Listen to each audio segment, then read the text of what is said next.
The RCA Dome in Indianapolis, the 5-0 Indianapolis Colts, only undefeated team in the National Football League. On top in the AFC South. John talked about Steve Fairchild, and there he is, the offensive coordinator. When he was playing in San Diego at a community college in the 70s, Mike Martz was an assistant coach there when Fairchild was the quarterback. So he calls the plays tonight. He takes care of the offense. Joe Vitt takes care of the rest, along with the defensive coordinator, Larry Marmee. Vitt has been an assistant coach for 27 consecutive years. So here he is getting ready to kick off back 99 yards for a touchdown last week against Seattle. Is stopped at the 20, and here is the St. Louis starting offense. So you have two rookies starting on the interior here from the 20-yard line. Bulger will go straight back to pass and connects for a 9.5-yard gain to Brandon Manu Maliuna, who's been hurt, but he is back. Second and short. That linebacker Cato June has run 2 interceptions back for touchdowns this season. Now they give it to Steven Action Jackson, as he calls himself, but the only action there is from the Colt defensive line, led by the former Eagle Corey Simon. Yeah, we were talking about the Colt defense getting better, getting tougher, getting faster, but the other thing that really helped him in the middle is Corey Simon. You know, he gives him big presence in there, and a guy that has been playing in big games. And he plays right here. You just see him control that guard, control that center, control that middle of the line.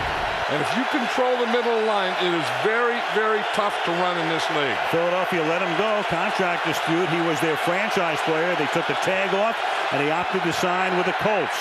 On third and a short 2 over the middle to Torrey Big Game Holt, and that's why he has a nickname like that. He's had a ton of them through the years, and they convert on third down and take it all the way down to the 34-yard line of Indianapolis. You know, no one has better timing, I think, in this league than Mark Bulger and Torrey Holt, because you see him, he's going to run that deep in, and there's no one that runs it better than the Rams and Torrey Holt. And what Mark Bulger does is he goes and he's going to throw it to a spot. He throws it about 3 yards before Holt makes that break. 36-yard gain. The ball spotted at the 35-yard line. Jackson is the running back in this set. They give it to him. He cuts it back and then turns it upfield, and a 14-yard gain for the guy who has supplanted Marshall Faulk. Faulk, who used to play here in Indy, then traded to St. Louis, a Hall of Fame career. He's relegated now to spot duty. Jackson's the man in his second year. #1 pick out of Oregon State. Good for 14 yards here, John. You know, and one of the things that teams think they can do against this Colt defense, and it is better, but it's a little on the small side. You know, we talked about Corey Simon. He's a big guy in the middle, but the other guys, the linebackers and the other ends, are smaller guys, and they think that they can run against them. And now the pass to the outside, and Curtis cannot one-hand it. Isaac Bruce with a flag down. A flag is down to the 27. The penalty will be against the Rams. Isaac Bruce has a toe injury. He's missing his 3rd game in a row. Here's Jerry Austin with the call. Illegal motion. Number 44 of the offense is going down as the ball is being snapped. 5 yards. Repeat. The penalty is going to be declined. Second down. That was Madison Hedgecock with the penalty, and there is Isaac Bruce with turf toe. His numbers, a spectacular career. Yardage most among active wideouts, but they had hoped to have him back for tonight, but will not. I wonder who he's talking to. Good question. I'll tell you who really misses him is Mark Bulger, because his timing with Isaac Bruce on one side and Torrey Holt on the other side was impeccable. And it's not the same with Kevin Curtis and Sean McDonald. He's practicing to be an announcer in his afterlife. Second down and 10. Draw play. Here's Jackson inside the 10, and Steven Jackson showing you why he was a #1 draft choice and a worthy successor, the Rams hope, to Marshall Faulk. 21 yards and a touchdown for St. Louis. How about Steve Fairchild? He's calling some pretty good plays there, isn't he? So he has far. a good mixture. He said that he wanted to run a little more, and this is why you want to run. Anytime you have a big running back like Steven Jackson, who has the moves like that, and then the speed, and then the power to finish off the runs, he is something special. There's Madison Hedgecock with a block here after the penalty. Now Wilkins for the point after, and that's the first significant touchdown against the Colts this season. Remember, I talked at the top about 2 touchdowns against them, both in garbage time. But this one comes on the opening drive. And less than 3 minutes in, it's 7-0 Rams. Monument Circle right there downtown. Rams to kick it off. Jeff Wilkins sending it. It is dropped, and it is recovered by the Rams. Dominique Rhodes muffed the kickoff, and Mike Fury comes up with the ball. Fury now playing as a safety defensively, but still on special teams. A former wide receiver winds up recovering, and the Rams are in business again. I'll tell you, Fury just flew down there. Dominic Rhodes is looking up at the ball. The ball hits his shoulder pads, and he didn't go after it as quickly as Mike Fury did. Watch him here. He just tries to come under control, and Fury just blasted in there and took that thing away. And the Rams are at the 16-yard line. Up 7-0 already.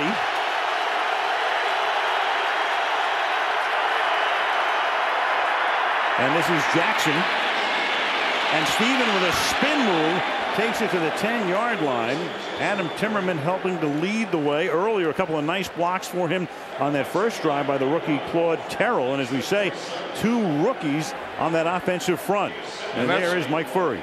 You know, if you're going to be Clark Terrell and you're just starting for your first time at left guard, playing next to Orlando Pace on that left side isn't a bad deal either.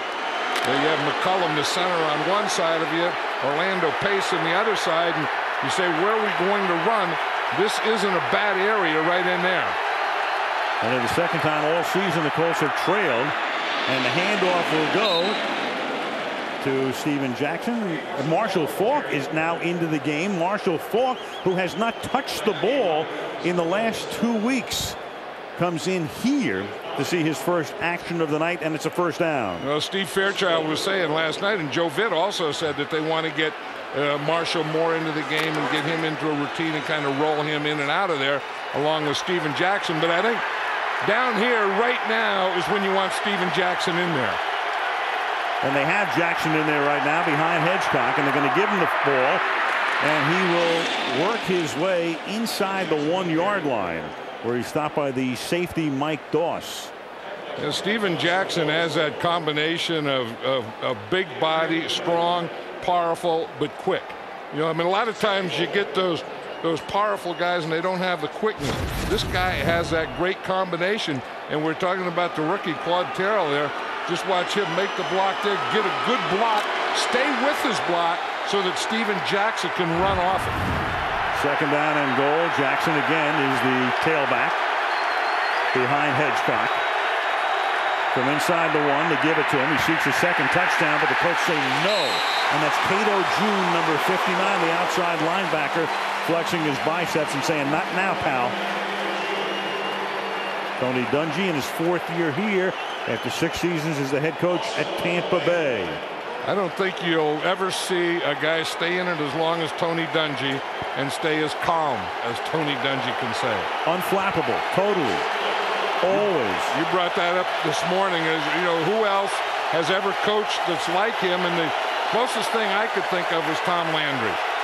Tom Landry, maybe a little bit like Chuck Noll too, and Noll was the guy who Dungy most looked up to in the early stages of his career. Faulk is in the game. You've got a whistle before the snap, though. And you have a false start against the Rams, and maybe created by the crowd. 5 yards. Still 3rd down. Orlando Pace. You know, this is going to be a heck of a matchup here. Here's Orlando Pace. You're going to see him jump, and the reason he jumps is here's Dwight Freeney. And that is a tough thing. When you have a speed rusher and he's lined up way outside like that, you know that you have to get off on that ball. And sometimes you start a little early. So now 3rd and goal, a completely different situation than inside the 1. Fall comes in.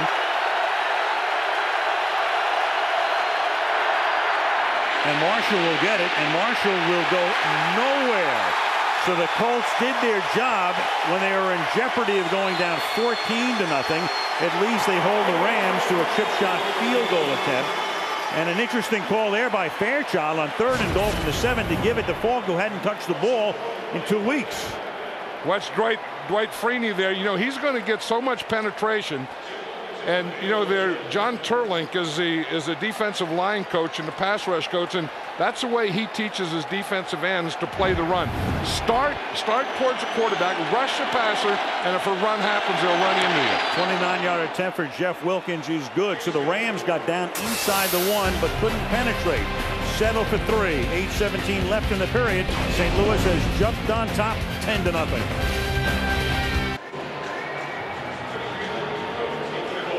Downtown Indianapolis, the state capitol, upper right-hand corner of your screen.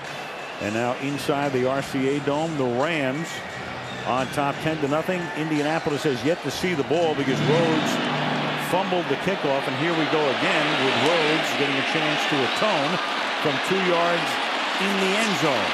Dominique, who is the backup to Edgerrin James, to the 25-yard line. So Manning will finally get his hands on the football. 6 minutes and 48 seconds into the game and trailing 10-0. So now the Colts have the ball for the first time with 8:12 to play in the opening quarter. They huddle up here, but as you know, they don't huddle very much after that. They go into what Larry Marmee, the St. Louis defensive coordinator, describes as the muddle huddle. Huddling near the line of scrimmage, and now Manning, as he's prone to do, comes out of the gun, goes under center with a lot of gesturing. And they'll begin with a play-action pass that gets tipped, and Dallas Clark can't make the catch. It was tipped on the way, and Adam Archuleta put the pop on at the end. The hard-hitting Rams strong safety Archuleta. Yeah, and there's the no huddle of the Colts, and the Rams are going to do the same type of thing. In fact, the linebackers and defensive backs all have wristbands. They're going to just call the defense into the wristband. 2nd and 10. It's the inside give.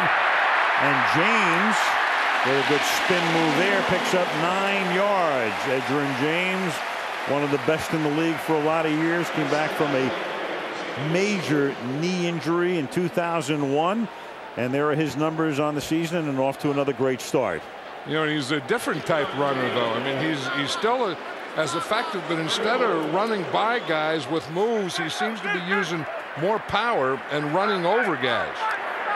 Different post-surgery, but still hugely effective. 3rd down and 1 from the 35-yard line. And they'll give it to him again, and he has to fight for it, and appears to have it. Leonard Little makes a stop. The U, as in the University of Miami, and you've got a whistle here before the play. Ball Jerry start, Austin. 83 offense, 5 yards, still first down. Brandon Stokely is the guy who gets whistled for it. And he's the slot. He's the 3rd wide receiver. The Colts have 2 basic offenses. They go 2 tight ends, and then they can put Dallas Clark in the slot, or they go 3 wide receivers with Brandon Stokely in the slot. When they go 3 wide receivers like they are now, that brings nickel or 5 defensive backs against them. And those 3 wideouts each scored 10 or more touchdowns last season. And Manning had 49. And here is Marvin Harrison making the catch. And let's take a look at the St. Louis D. Furry, now the starter, talked about him being a wide receiver 2 years ago, and now the starting free safety. Manning is chased, and Manning will just have to throw it away into the St. Louis bench. Good pressure that time put on him. And that is Tyoka Jackson, number 97, who forced the issue. Yeah, he looked like he was trying to throw a screen pass to Edgerrin James to the right, and Edgerrin James, instead of going out, he started to go up the field. Watch Edgerrin James. He's right here. You see, he starts to block, and then he starts to go upfield when Peyton Manning was ready to throw the ball.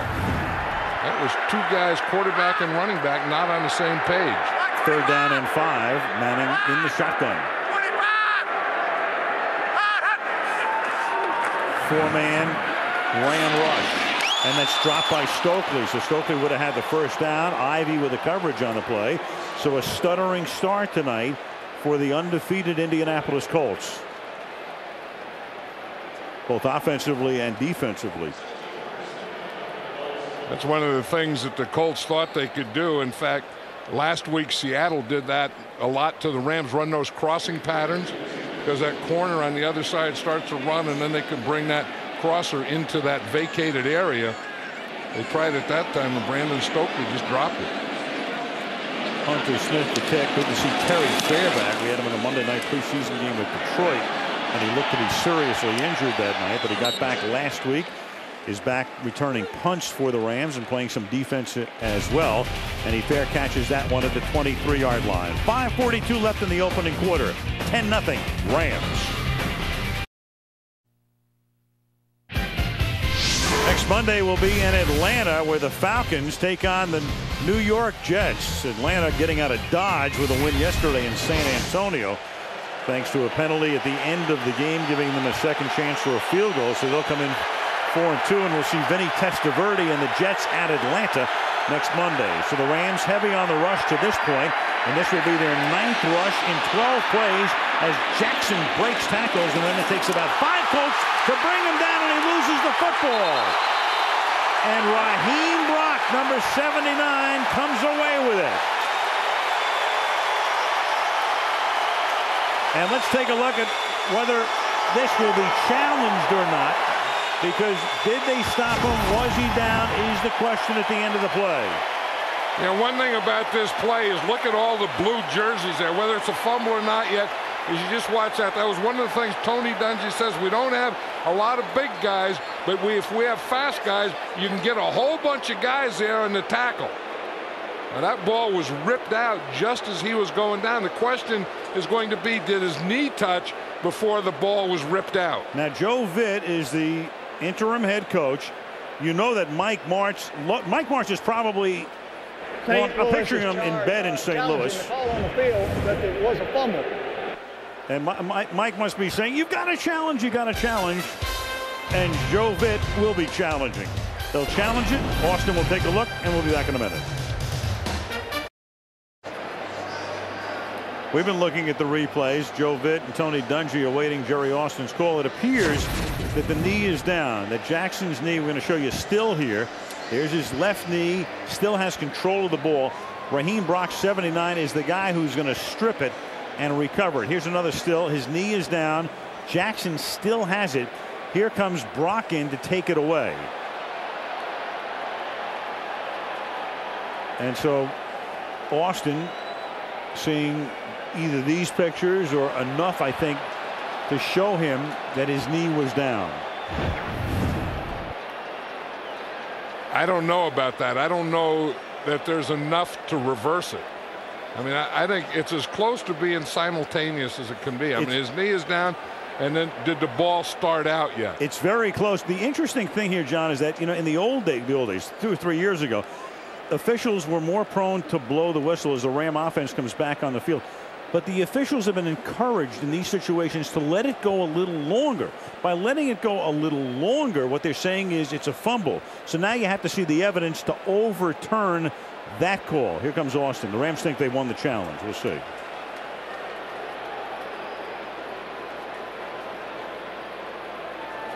After reviewing the play, the runner's shin and knee is on the ground before he loses possession of the ball.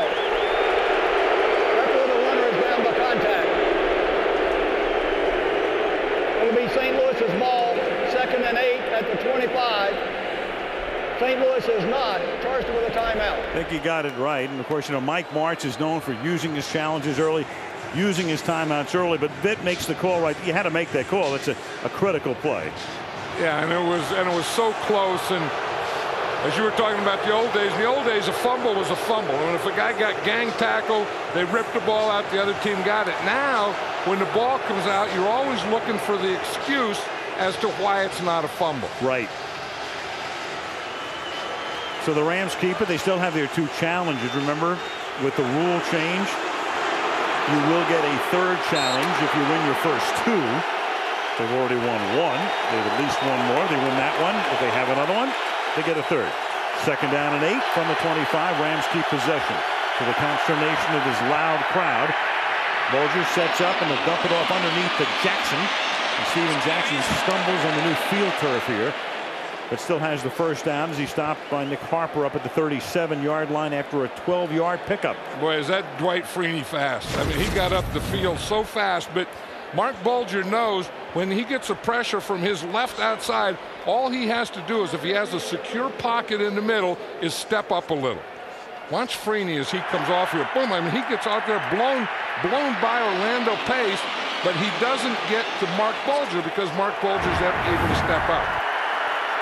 First down up at the 37-yard line. Bulger has started the game 3 out of 4. 4 out of 5 now as he goes to Holt underneath. Gain of only 2. He'll always draw a crowd. That time double covered with June in on the coverage. Cato June.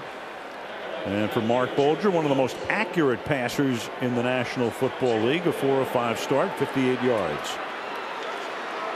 You know, and I think that he kind of likes when you run the ball a little more because you're talking about, you're throwing so many passes, you're on pace to do this. And he said, if I'm on that pace and I keep going at that pace, I'm not going to be around at the end of the season. Well, he's on a record-setting pace to shatter a lot of marks as you have flags down. And you've got Jackson coming to the outside here. But you had Nick Harper making the tackle, and you had Robert Mathis jumping offside, number 98. You see the way Nick Harper tackled. That's the way you're supposed to tackle. Defensive end is offside. 5 yard. Repeat, second down. Mark Bulger, take a look at this. I mean, the Rams are 2-3, so they've been playing from behind. But through his first 5 games, he leads the league in completions, passes, and passing yardage. He's on a mark that would break the completion marks and the passing yards mark of Dan Marino. We bring this up to him last night. He said, let me tell you something. If I break those records, we'll be 2-14. And I won't be around. Right. He takes an awful lot of hits. 2nd and 4. Bulger looking right, then going left, and wide open and free is Kevin Curtis for a touchdown. Mark Bulger looking right, drew the defense in that direction, and then Curtis down the sideline for 57 yards. Curtis, again, seeing more action because of the absence of Bruce, but a guy who really came on at the end of last season and made his mark in the playoffs. Watch Jason David, the corner here. He's the closest guy to him, and he's about 20 yards away. He's looking into the backfield. It's a little out and up, a double move, and when he goes for that move, he stops, and Kevin Curtis just runs right by him, and he beats him by 20 yards. Boy, he took a double dip. He took a look into the backfield on the double move. Jason David, 2nd year in the league, and he gets burned. Rams with 3 possessions and 17 points. Go figure this. The Indianapolis Colts are favored by 2 touchdowns in this game. So it's 17-0 St. Louis. And the Colts, the last 2 teams to start a season with 5 wins and hold opponents to 10 or fewer points in each game. The Colts this year. And then you'd go back to pre-Pearl Harbor, the New York Giants in the 1941 season. The last team prior to the Colts. And then all of a sudden, you have a game like tonight where you haven't even played 12 minutes, and you have 17 on the board for St. Louis. Right, you brought in a different opponent. A much different opponent. An explosive opponent. Here's Rhodes. They'll run it back from the 14 up to the 26-yard line, and Michelle Tafoy on maternity leave once again with a Sam Ryan. Hi, Sam. Hello, Alan. Hey, a great start for Joe Vitt. You mentioned earlier this is his 27th season as a coach in the NFL. Someone who's been extremely instrumental in his career. Legendary coach Chuck Knox. I spoke to Chuck a couple of days ago. He told me that Joe was a strength coach in Seattle. He really had the ability to inspire players. He knew he was a great teacher then, guys. And Joe Vitt has been around since he was an assistant under Ted Marcher-Broda with the Baltimore Colts. This is James picking up 9. It's interesting that he got a job. He went to Towson in Maryland, did Joe Vitt. Got a job working for Marcher-Broda. And there is Ted, who not only gave Vitt his start, but it was Marcher-Broda who gave Bill Belichick his first job. Ted now doing a commentary for the Colts on radio. That was a pretty good group, and Ted Marcher-Broda was a very good coach. 2nd and 1 from the 34-yard line, and they give it to James, and James with some nifty power running gets out of the backfield, stopped by Pisatino Isamoah, but not until he moves the chains. You know, one of the things that the Rams are going to do is they're always going to play a 2 deep shell. Corner corner, safety, safety, and not go for the run. Come and slow play the run, and not get fooled on the play action pass. From the 38-yard line, here's the play action pass. Manning steps up underneath, and it's Wayne making the catch, and Corey Ivy is there to tackle him immediately. Reggie Wayne, a guy who sort of gets lost because you've got Harrison on one end, and Marvin has been spectacular now in his 10th year, but Reggie Wayne has really come on to provide almost a perfect bookend. You know, and that's the way most teams are playing the Colts now, is keeping those two deep safeties and not letting anything get behind them. You know, and if you're going to beat them with a run, go ahead and beat them with a run and a short pass. 2nd and 6 against the nickel, and that opens up the middle for James as a flag comes in toward the end of the play. But as they spread it out, they give it to James, as they do with such effectiveness very often against the extra defensive back. For the moment, it's a 13-yard gain, and let's see about the call. Well, on the play before, they tried to get the ball deep to Marvin Harrison, and that didn't go because they were playing so deep. So they said if they're going to play that soft and that much off, we'll just run the ball to Edgerrin James.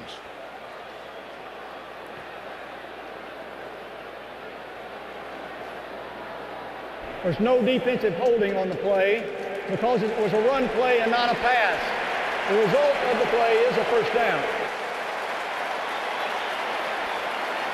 So Joe Vitt has watched his team now get back into their own territory for the first time. The ball is at the Ram 45-yard line. There's a good player as the center right there, Jeff Saturday. On that one, you know, on that draw play, he was able to get up in the second level and get a linebacker.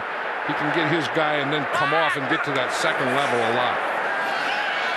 Play fake again to the outside goes the pass to the tight end Dallas Clark, who came all the way back. Brandon Chiller and Tino Isamoa converge on the tackle, and the man mic'd up tonight is Peyton Manning. Listen in.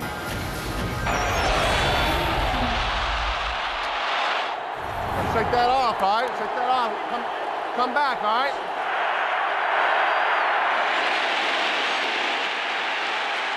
We're gonna hold him. We're gonna hold him. 0-0, man, all right? Hey, 0-0. 0-0. Well, Peyton trying to work a little psychological magic right there, because it's hardly 0-0. It's 17-0. I think he said that when it was 10-0, but you saw him trying to get Rhodes back into the game after his fumble on the kickoff. I think he just wants to get something going offensively, you know, and not look like, oh, we're down 10 or we're down 17. It's an uphill battle. It's 0-0. Let's make it a flat field. 3rd down and 4 from the 39-yard line. Manning gets it away. Caught. Wayne, first down. And then knocked down at the 33-yard line. So Wayne comes free underneath and makes the catch, and that'll be the final play of the period. And Damian Lewis got in there at the end and really put a hit on Peyton Manning. So that's the end of the quarter, and what a quarter for the big underdog St. Louis Rams. They lead after 1. It's St. Louis 17, Indianapolis nothing. And Monday Night Football resumes after this message and a word from our ABC stations. Back in Indianapolis, Al Michaels, John Madden, and Sam Ryan as we start the second quarter. Monday Night Football. Shocking first quarter as the Rams jump on the Colts, who'd allowed 29 points in 5 games. 17-0 in this town, the state capital right there. Almost out of its mind about their Colts, who've come so close for the last couple of years, have finally, at least through the first 5 games of the season, shown the defense to go with an offense. But tonight, a different story, at least at the outset. Here we go on 1st and 10 from the 31-yard line. Try to exploit the middle with Edgerrin James, who carries for the 7th time. And he's tackled by Tyoka Jackson. You know, we talked about the Colts and how they don't huddle. Well, watch the Rams. They're not huddling either. They're just kind of standing around. You see they kind of stand right in their positions. Again, the linebackers and the defensive backs all have wristbands. So they just call the defense in and say, okay, defense number 3. And then they all look at number 3, and that's the defense they play. 2nd down and 9 from the 30-yard line. Manning. And has that one knocked down. He went for Wayne, and the pass is knocked down by Corey Ivy, who's had an active first part of the game tonight. You know, that's what they saw Seattle do to the Rams, is run those crossing patterns, and Wayne just ran one earlier, and then that was the same thing here, that they think that if they can get the corner on the other side to run off way back here on the right, that they can run these crossing patterns. That time they just ran with the crosser. Against Seattle, no one ran with the crosser. Nobody ran with the crosser, and Seattle beat them despite not having their two top wide receivers. Joe Jurevicius came out of the bullpen to kill him last week in St. Louis. 3rd down and 9. Manning is going deep, and it's off the fingertips of Marvin Harrison. A little too deep. Good coverage as Travis Fisher was hanging with him, and Adam Archuleta came over to help. And that guy's thinking right there, that would have been the record. Yep. These guys have 85. They get one more touchdown. It's 86. Here it is. The ball's in the air. This is a record. Nope. Tell you, Travis Fisher, Marvin Harrison did have him beat. He had a step on him, and the ball was right there. I mean, Peyton Manning threw it where he had to throw it. Mike Vanderjagt, one of the very best. This is a 48-yard attempt, and Vanderjagt's kick is no good. He is the most accurate kicker in the history of the NFL. He's made nearly 88% of his attempts. That's 7 out of 8, but not here. And the Rams will have it in pretty good field position early in the second and up by 17. Central Indiana is really ready for some football.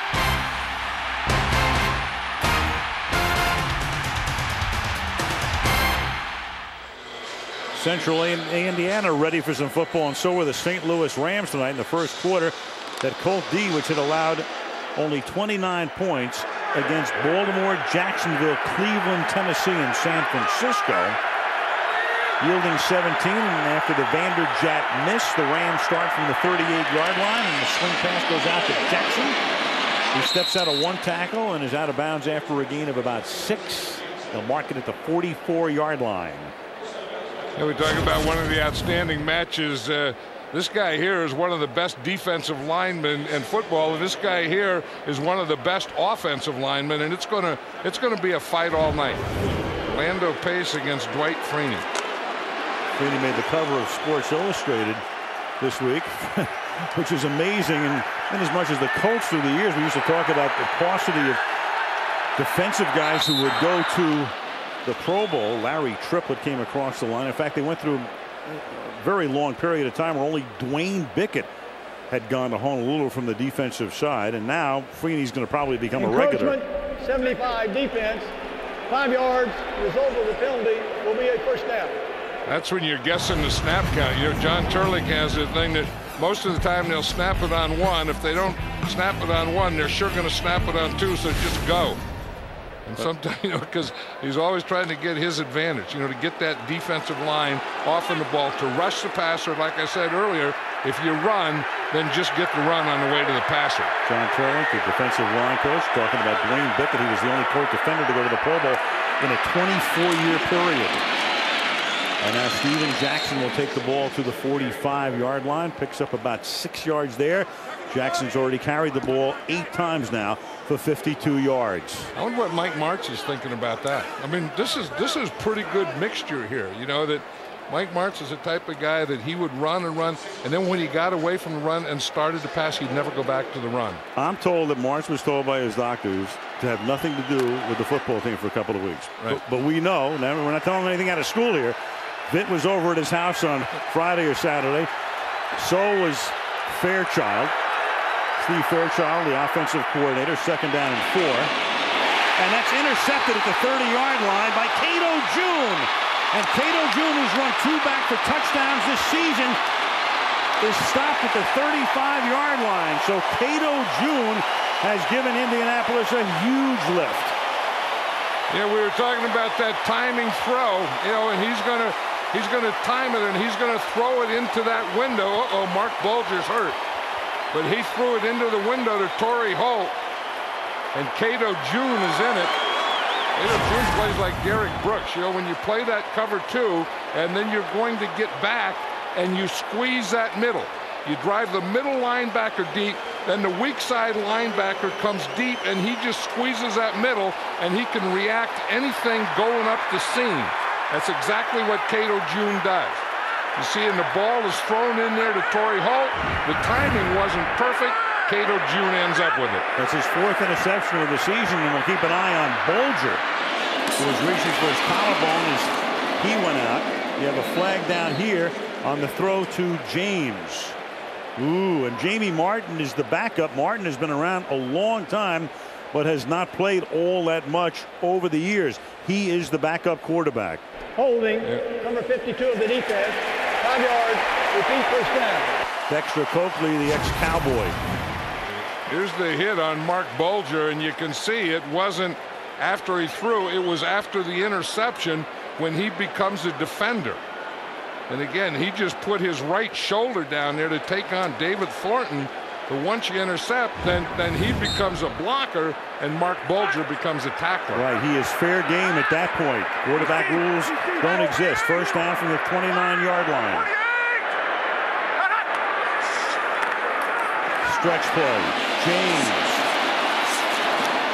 And he's taken down at the 23-yard line. They're going to send Bulger to the locker room. Tino Isamoah makes the tackle. Yeah, that was the thing we were talking about. Mark Bulger, he's a tough guy. I mean, he hangs in there, takes a lot of hits, and again, that wasn't a hit where he was in the pocket. That was a hit that he took right there after an interception. Usually quarterbacks don't go over there, to make the tackle. And if they do, if they're going to offer a shoulder, it's usually their left shoulder. Second down and 4.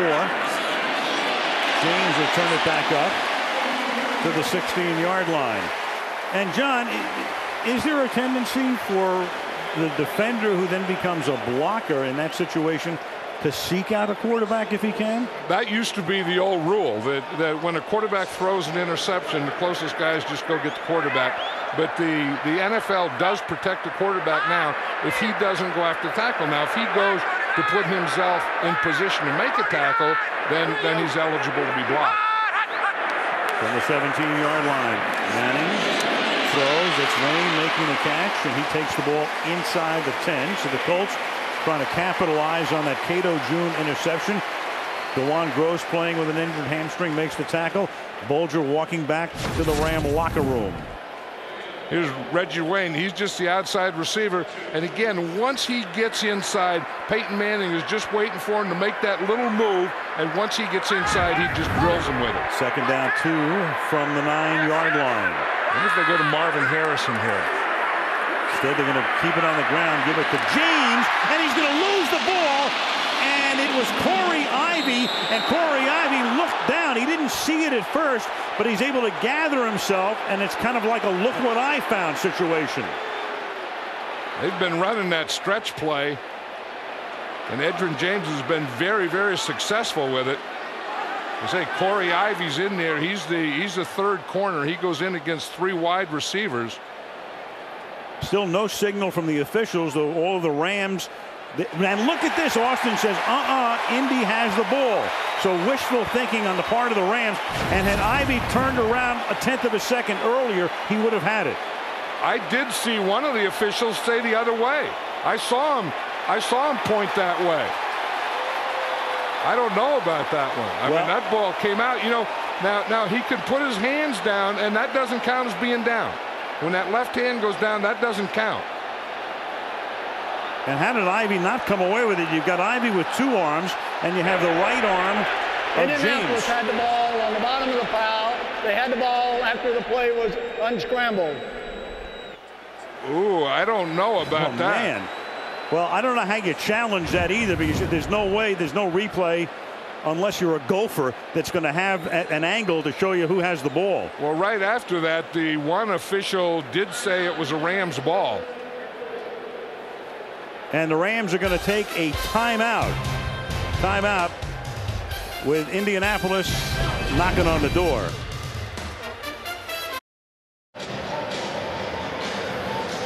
As we come back, one thing to note. You cannot challenge the recovery of a ball except in the end zone. So it's not challengeable. The official, the umpire, came in, Roy Ellison, and did in fact signal Rams ball. Here's Peyton Manning. We have him mic'd up, and here's what Peyton's saying during the play.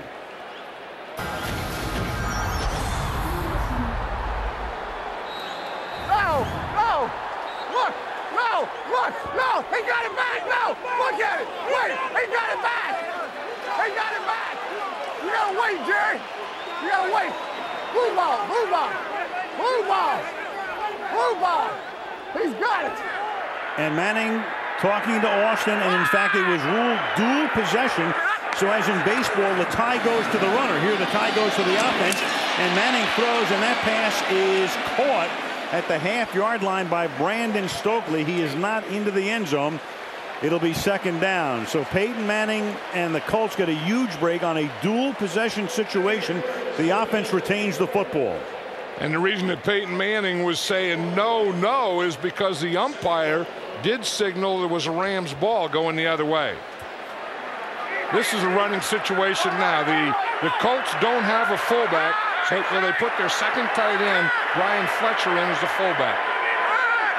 James is the running back. James with the ball.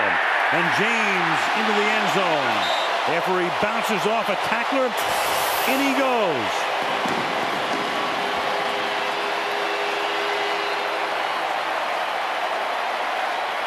And so the Rams were up 17-0. Bolger throws the pick. Bolger gets hurt. The Rams can't come up with the fumble on a dual possession situation. Bolger's back in the locker room, and the Colts are back in the game. Yeah, we were talking about Edgerrin James and maybe not as many moves as he used to make, but more power. This is power right here. Vanderjagt for the point after. And so the Colts, with 9:44 to go in the half, shave it to 10. St. Louis 17. Indianapolis 7. Yard line. Johnson brings it back up to the 22. The story about Bolger. Sam, what do you know? Well, Al, some anxious times for the Rams right now. They're calling it a bruised right shoulder. He is in the locker room, as you mentioned, for x-rays. The x-rays have not come back yet. We will update it as soon as we get the results, Al. And that means that Jamie Martin, who has been around a long time but has played very little, and here's the injury now to Bolger on the interception by Cato June. He got involved in the action, and Jamie Martin, who first was on a pro roster in '93 with the LA Rams, but has played in only 26 games total since then and started 3. From the 23-yard line, Martin will go right to work through the air and completes it. So he comes off the bench. Torrey Holt makes the catch, and for Jamie Martin, he's played in only 1 game since the start of the 2003 season. You know, but he's a real bright guy. He's been around. He knows this offense. He's been with Mike Martz. He's been with Steve Fairchild. You know, he's been with Mark Bolger. He's practiced. He knows what they do. And the backup quarterback has to be that type of guy. A guy that understands the game plan and then can come in and run it if need be, but not have a lot of reps in practice. Martin's 35. He played his college ball at Weber State in Utah. He'll give it to Steven Jackson. Tough running and close to a first down. Tackled finally by Mike Doss. I'll tell you, I think those key words were tough running, and that's what I've always liked about Steven Jackson is that he finishes off runs. I mean, some guys will make runs and they'll just run until the first tackler comes upon him. This guy will take that first tackler that comes upon him and knock him back where he came from. He's already gained 61 yards tonight, averaging over 6 yards a carry. It's second down in inches from just shy of the 50-yard line. And Jackson gets it on a draw and just turns it up and picks up a first down, taking the ball to the Colt 45-yard line. Monte Rager and Bob Sanders make the stop. Don't you feel in this first half that the Rams are maybe a little bit more than the Colts expected? I think that yes. Their offense is playing a little quicker, the pace, and you know, Steven Jackson running with power. It doesn't look like the Colt defense expected this from the Rams. Without their head coach, you thought, well, maybe they'll come in a little tentative. The coaching staff, new situation. Marshall Faulk's even been in the game and had his first touch in a couple of weeks. The ball at the 45-yard line. Martin with the fake. They throw it out to the left side, and is lucky that one wasn't picked off. That's Larry Triplett who got in the lane right there. Yeah, that's what those defensive tackles do now. Once they see those backs try and sneak out of the backfield, they start to think that it's a screen. And watch Triplett, 75. He's right here. and he sees Steven Jackson there. So instead of continuing in the pass rush, he runs right down the line for the back. And defensive tackles in this league are getting better and better at making that move. Second down and 10. 3 wideouts for the Rams. Martin, and he'll give the ball at the last moment to Steven Jackson, but that didn't fool anybody. In particular, Robert Mathis, number 98, who's a pass rush specialist, plays only a not a small percentage, but plays part of the time, not full time, and has 6 sacks this year. Yeah, but that's a tough thing when you get Mathis on one side, Dwight Freeney on the other side, and they come on a stunt. Well, you get them both together, and they cross and come on a stunt like this. This could make it very, very tough. Which way do you slide your protection? Now Marshall Faulk comes in the game. Third down and 13. And the pass into traffic caught by Faulk. And Marshall takes it to the 45-yard line. Back to the original line of scrimmage where they started on first down. So 4th down and 10, under 7 minutes to play now in the half, and Indianapolis will get the ball back. You know, we were just talking about defensive linemen playing running backs in the passing game. That time was Dwight Freeney that played the pass. Now 41-year-old Brian Barker, who was in camp with the Rams, to punt. Barker was out of football after camp. Reggie Hodges, a draft choice of the Rams, he had the job, but last week they let him go. They brought Barker back. Barker was sitting at home in Jacksonville, Florida, and now here he is at the age of 41, sending it down to Troy Walters at the 14-yard line, and he makes the fair catch right there. With 6:21 to play in the opening half, the Rams and Steven Jackson on top, 17-7.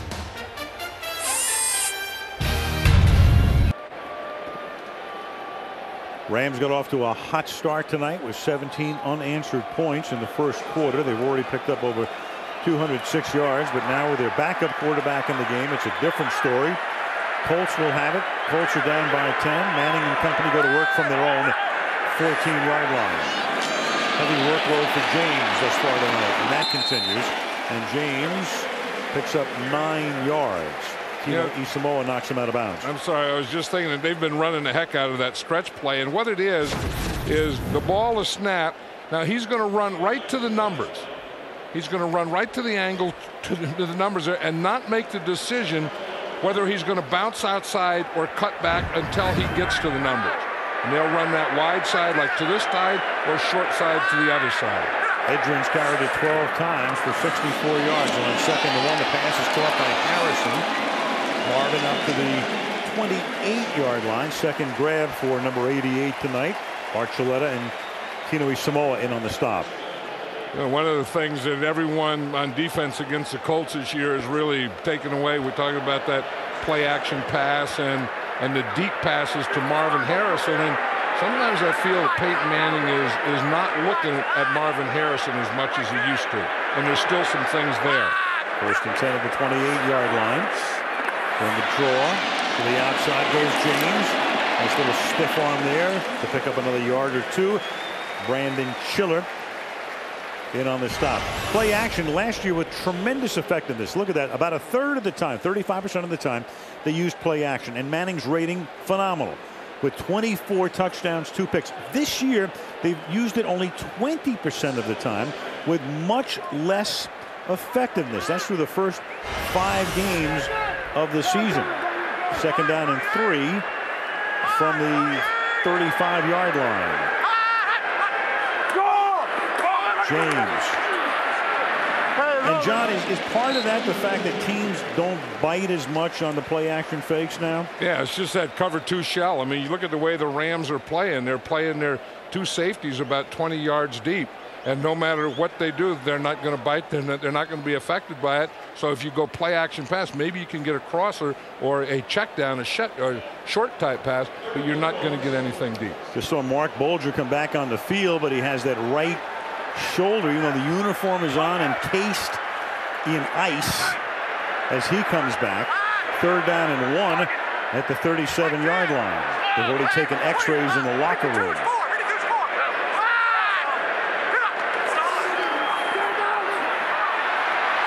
Manning's going to throw, and it's going to be caught by Clark, reaching up. Nice grab. He beats DeJuan Gross at 5'10". Dallas Clark at 6'3", third year out of Iowa.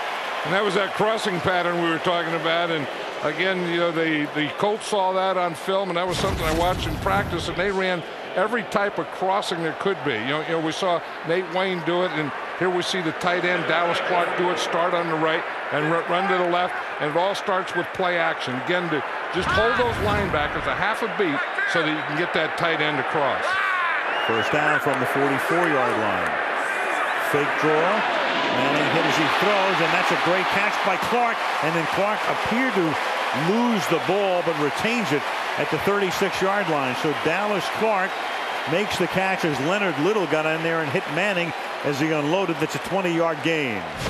You know, one of the things that they do with play action too is, and that last pass was a play action, is they try and get that middle held so that Dallas Clark can get in it, but they will pull their guard. Jake Scott pulled on that last one, so you see the guard pull and the run of the fake of the run. That does hold the linebacker. And Clark did have it all the way.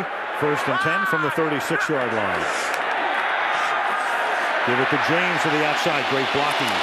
Archuleta whiffs on the tackle, and he gets inside the 20-yard line. Tarek Glenn with a great block to spring him. Sam, what's the update on Bulger? Well, you saw him come out. The x-rays were negative, which is good news, but it is being called a sprained right shoulder. His return is doubtful, though, Al. Well, right now, he's not going to return in the first half because he doesn't have his shoulder pads on. He might have his jersey on, but no shoulder pads. He still has it iced. And Jamie Martin will be the man at least through the half. And he's probably coming out to be the communicator because Jamie Martin was the communicator. So now Mark Bulger can be the communicator to him. From the 18-yard line now, Manning throws. That's caught by Wayne. And Wayne takes it to the 3-yard line. Gross makes the tackle. And right now the Colts on a long drive that started at their own 14-yard line. And we come to the 2-minute warning. What the crowd really wants to see is not only a touchdown, but Manning to Harrison. 2 minutes to the half, 17-7 Rams. Coming into the game tonight, the Colts had the lead almost the entire time. But look at this. Tonight they've trailed for 25-04. They were tied, of course, for the first 2:56 of the game. In the first 5 games, there is the difference. They trailed for only 13 and a half minutes. They were down 17-0, but now it's 17-7, and they have a first and goal at the 3-yard line. They're still in 3 wide receivers down here. They've been in that most of the game because the Rams have to play in the nickel or 5 defensive backs. Harrison split wide right. Manning throwing to the left. Touchdown, Reggie Wayne.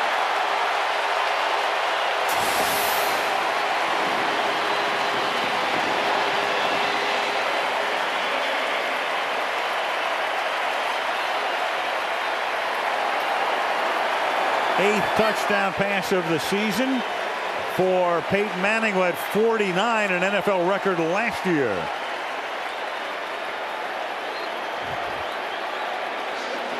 You talk about the defense of the Colts, but another big addition in the last couple of years has been Reggie Wayne and Peyton Manning's confidence in him. Vanderjagt for the point after. So after that start by the Rams and a 17-point lead, Bulger is on the shelf. The Colts only trail by 3, and we have 1:57 remaining in the opening half in Indianapolis. You know, the closer a wide receiver gets to the goal line, the more physical he has to be. Out in the middle of the field, he doesn't have to be that physical, but that's exactly what Reggie Wayne was right there. I mean, you're going to make that quick hit and get that quick separation. But you can't be running around, guys, get down there in the goal line. Manning and Harrison with those 85 connections on touchdowns. That's the 24th connection between that man Wayne and Manning in Reggie's career. Peyton Manning of that royal family, Daddy Archie, and of course his brother Eli with the Giants. And look where Peyton Manning is hanging out, right next to Howard Mudd, the offensive line coach, who's right in front of the offensive lineman. Dave Rayner The rookie kickoff specialist will send it down to Chris Johnson, who ran the opening kickoff back for a touchdown last week. And Chris Johnson gets bounced around and takes it to the 27-yard line. So now Jamie Martin with Marshall Faulk in the backfield with him. Operates out of the shotgun. Backing up, throws, Faulk, screen. And Faulk, who started his career with the Indianapolis Colts and then went to the Rams in that huge trade, which facilitated the drafting of Edgerrin James, comes close to picking up first down and does indeed have it. Now the Rams are in 4 wide receivers. They're spreading out this defense, so they have 4 wide receivers, and then Marshall Faulk in the backfield, which really gives them a 5th. First and 10, pass to the sideline, and that's Dane Looker making the catch with Isaac Bruce out. Looker gets some more playing time tonight, and all of a sudden the Rams anything but conservative with Bolger on the shelf and the seldom used Martin in the game. Go to the air, have it at the 44. You know, that's the thing that I was saying earlier about Jamie Martin. He, doesn't play a lot, hasn't played a lot, but is a very bright guy, and he understands the game plan. He understands defense, and because of that, he can stay calm. Rams have 2 timeouts. To the outside he goes here, and that's Torrey Holt. And Holt is forced out of bounds after a gain of 4. The ball at the 40-yard line with 1:14 left. You know, one of the big things Orlando Pace has to handle in Dwight Freeney is the spin move. And watch him here. You have to get your hands out in front of him and then push him away so that when he spins right back into you, not beyond you. Orlando Pace was the #1 pick overall in the draft back in '97. Second down and 6 from the 40-yard line. Martin protected well, throws. That'll be a first down, 33-yard line. That's caught by Dane Looker, and they're very close to Jeff Wilkins' field goal range. And Orlando Pace got that spin again, and this is when you need it. I mean, it's the last 2 minutes of the half, and you need your pass protection. They know you're going to pass. Dwight Freeney's bringing his best moves. He tries the spinner on Orlando Pace. Orlando Pace can handle that spin, and if he handles that spin, then Jamie Martin can do things like this. You can make that move on ice skates. You might win a bronze medal in Torino next February. Yeah, what would you call that? You know what? I did a bunch of skating through the years, but I don't know the difference. I got to be honest. I don't know what a salchow is. I don't know what any of that stuff is. I'd just call it a salchow then. Call it a salchow. We'll call Peggy Fleming. Peggy will know. It was all the same to me. But I'll tell you, Orlando Pace is doing a good job. I mean, that was a big thing. I mean, Dwight Freeney is maybe the best pass rushing defensive lineman in football, and his best move is that spin move, and Orlando Pace knew that he had to handle that, and the way he had to handle it was get his hands out in front of him, and he's done that. They've never played against each other for real. Rams took their second timeout. They have 1 left. The ball at the 33-yard line. Colts jump. They do indeed jump,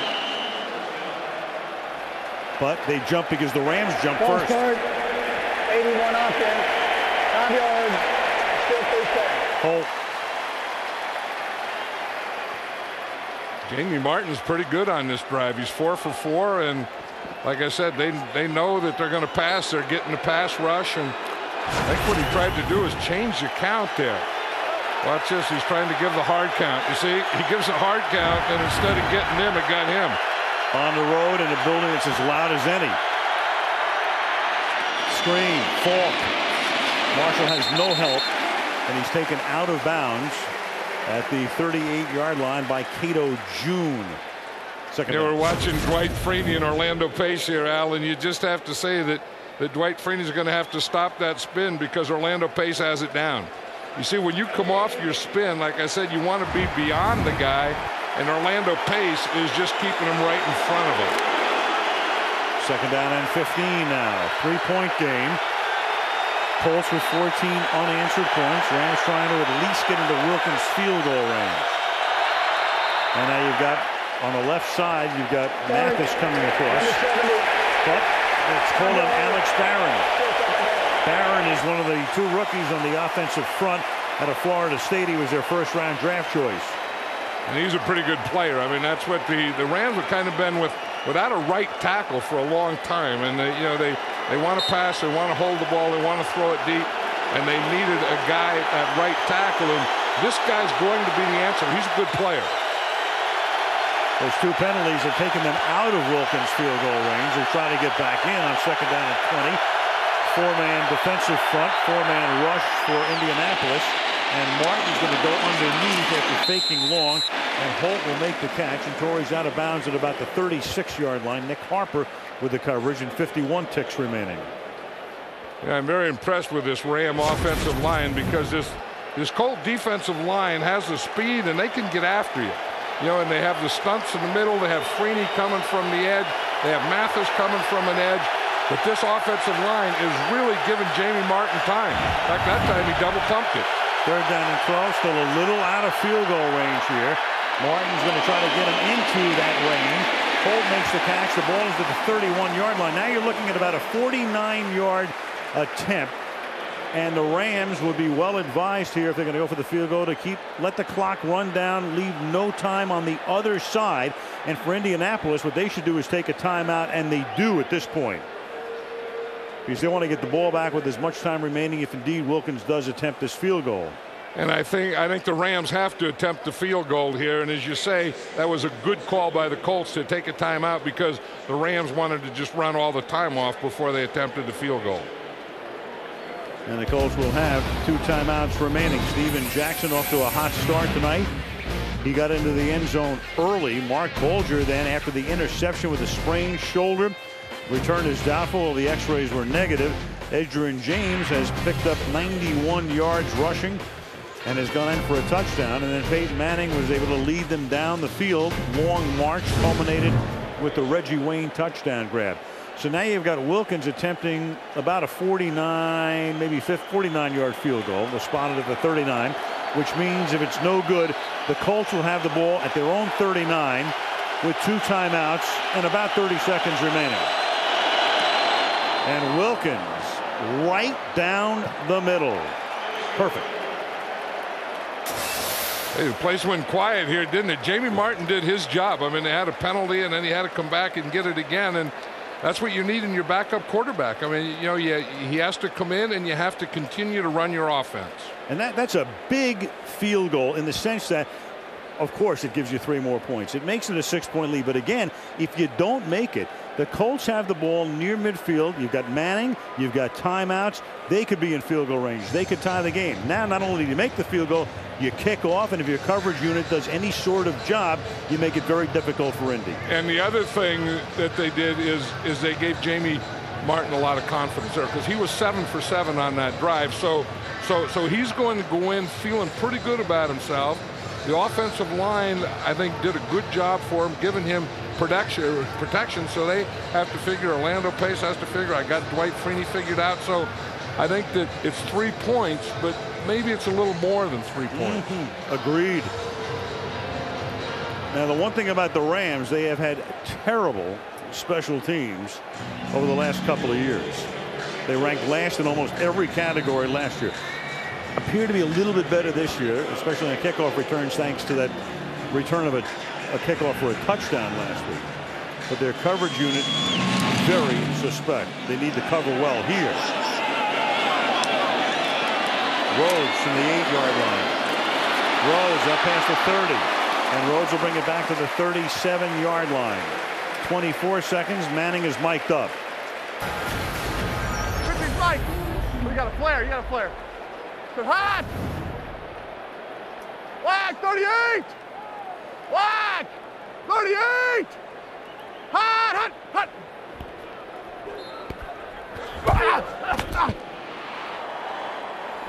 Gotta farm up a little bit, boys. They're coming.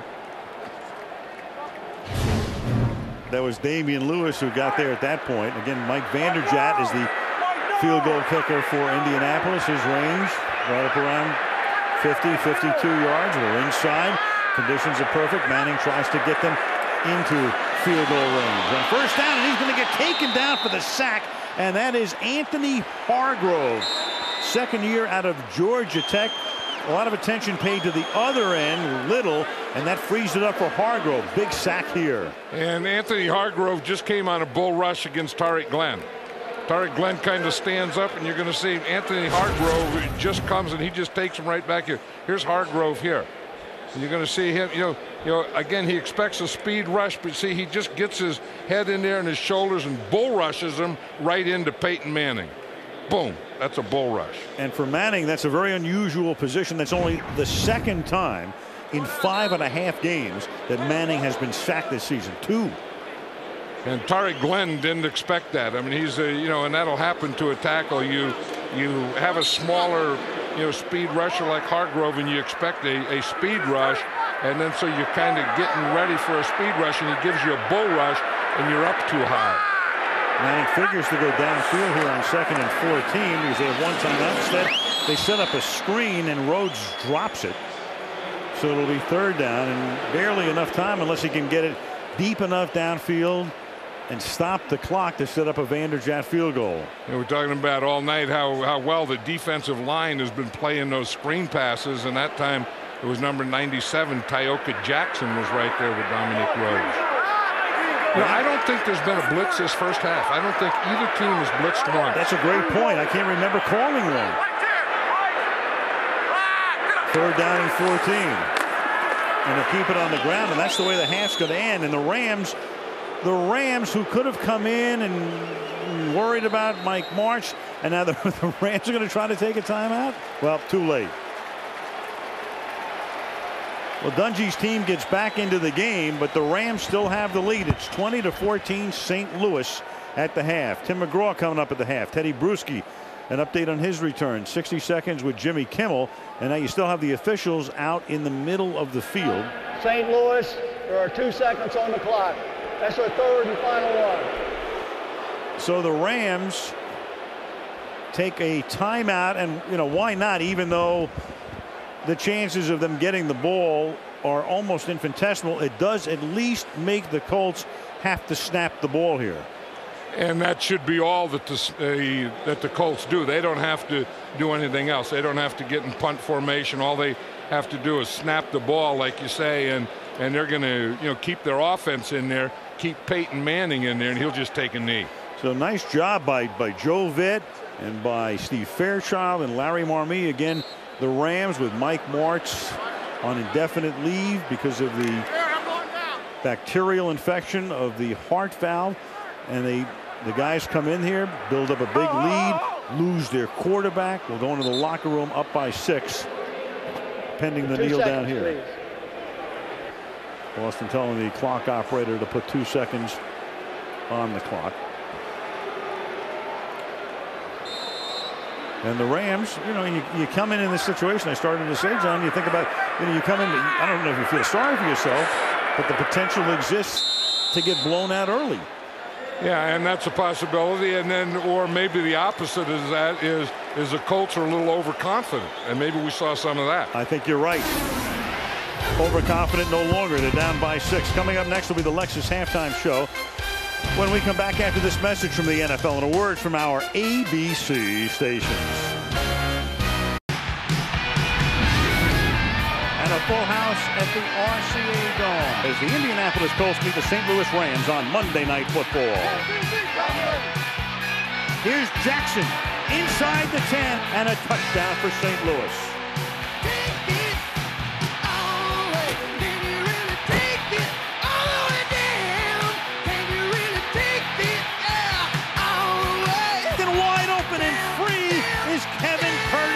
Touchdown. This is power right here. Touchdown, Reggie Wayne.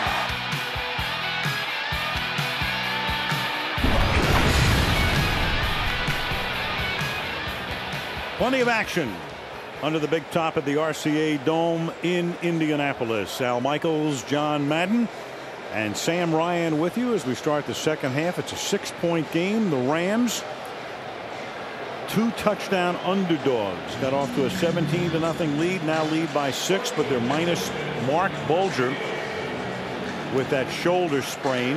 X-rays were negative, but doesn't figure to play in the second half, and it's going to be Jamie Martin, Dominic Rhodes to run it back. So Bulger now the communicator with Martin the quarterback. Kickoff from Wilkins. Rhodes, 3-yard line. Up to the 27-yard line. That's where they'll take over. Here's Sam. Yeah, now I confirmed it with Joe Vitt, his first ever halftime interview. He told me Mark Bolger definitely done for the game. He'll be further evaluated afterwards. I asked him if the offensive game plan changes with Jamie Martin in there. He said, no, it's the guy's responsibility to know the offense. As for Tony Dungy, he said defensively, we've got to make some bigger plays. We've got to play smarter, create some turnovers. They're explosive. They're making big plays. Gentlemen. And they did early on to build that big lead, and now we'll see what they do in the second half as Mr. Manning goes to work now from the 26-yard line. Start on the ground with the workhorse, Edgerrin James. 9-yard gain, tackled by Fisher, and that's 100 yards tonight. 16 carries for James. First half numbers right there. Rushing yardage, each team of course led by Jackson on the left and James on the right. The Rams with twice as many passing yards.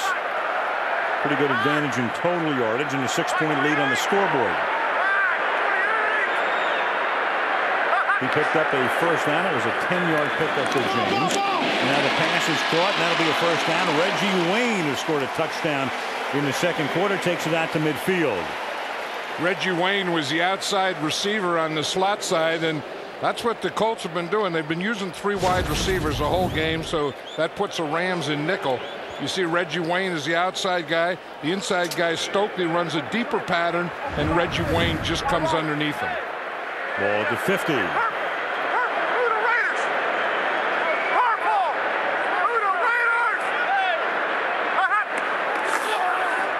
James. Loose. 21-yard gain to the 29-yard line where he's tackled by Mike Furry.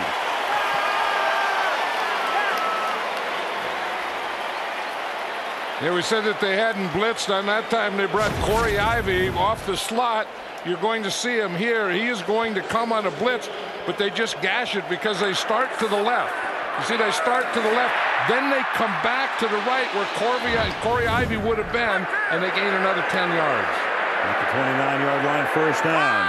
They've run 3 plays for 45 yards in a minute and a half. Manning swings it to the outside. Low throw, but that is caught. It was caught by Dominique Rhodes, and Rhodes is all the way down to the 22 before he's taken out. And the Rams defense is playing that same way. They're playing those safeties soft, and they're not going to let them get anything deep. Now they've had to stay in nickel because again the Colts have stayed in 3 wide receivers most of this game. Here you see Stokely here. He's in the slot. He's the 3rd wide receiver there. But look how deep they keep those 2 safeties. Second down and 2.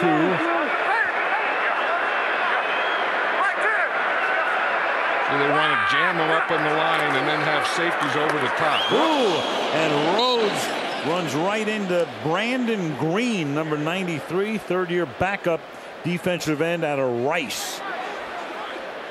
You would think when someone comes free like that, the defensive end, that there was probably a trap on and the guard or someone was supposed to get him, but that wasn't it. It looked like Tariq Glenn was just trying to draw block him and draw him to an outside pass rush, and Green didn't go for it. Now you've got a 3rd down and 6 at the 25-yard line. James back in the backfield. He goes out into the pattern. Manning's going to step up. Payton's going to run for it, and he slides to a stop with a first down at the 15-yard line. Middle opened up, and Payton took advantage of it. You know, one of the things that the Colts always do with Peyton Manning is they'll let those ends come up the field, but they're always going to secure the middle of the pocket for him. So he knows that he can step up and throw, and then every once in a while, as he steps up to throw, he's going to find a big hole like he just did there. First time Manning has run for a first down this season. It's a 9-yard gain from the gun at the 16-yard line. With protection, pass caught. That's Reggie Wayne. He'll take it to the 10-yard line. It will be second down and 4. You just feel lately in the last couple of games, you know, the ones I watched on tape and this one here, that Peyton Manning is looking to Reggie Wayne more than he is Marvin Harrison. And tonight he's certainly been doing that. That's 7 catches for Wayne. Harrison has caught 2. I think I'd throw one to Harrison right now. Yeah, and the crowd would love it. Remember, the next one breaks the record held by Young and Rice. And Manning will throw, and that is Marvin Harrison, but he's got to scoop it off the turf. So the throw into the ground, and Marvin Harrison will still have to wait for that 86th connection. Well, they had a single coverage on him, and then they brought this safety over here. And again, you see they're keeping that safety in there, although Marvin Harrison really split the corner in safety. He did, and we've got a penalty here.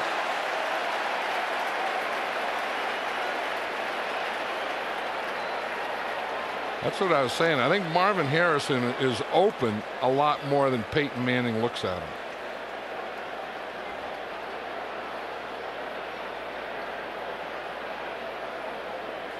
Jerry Austin after a small conference. Well, the conference is still going on.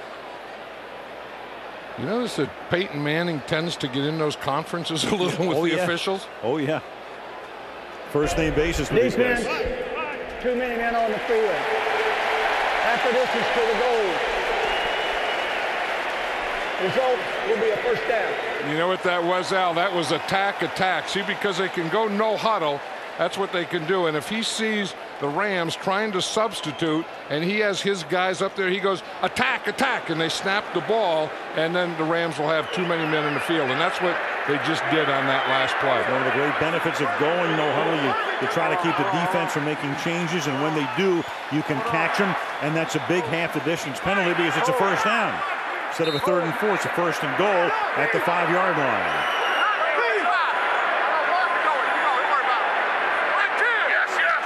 Harrison split to the right.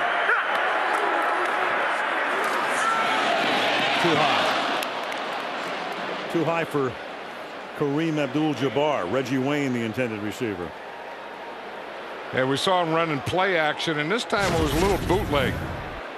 You know, once the back goes one way, you see the back goes to the left, and then he comes back to the right. But Peyton Manning, when he runs a bootleg, he still kind of stays in that same pocket. 2nd and goal. You got Slocum in the slot to the right. Harrison wide to the right.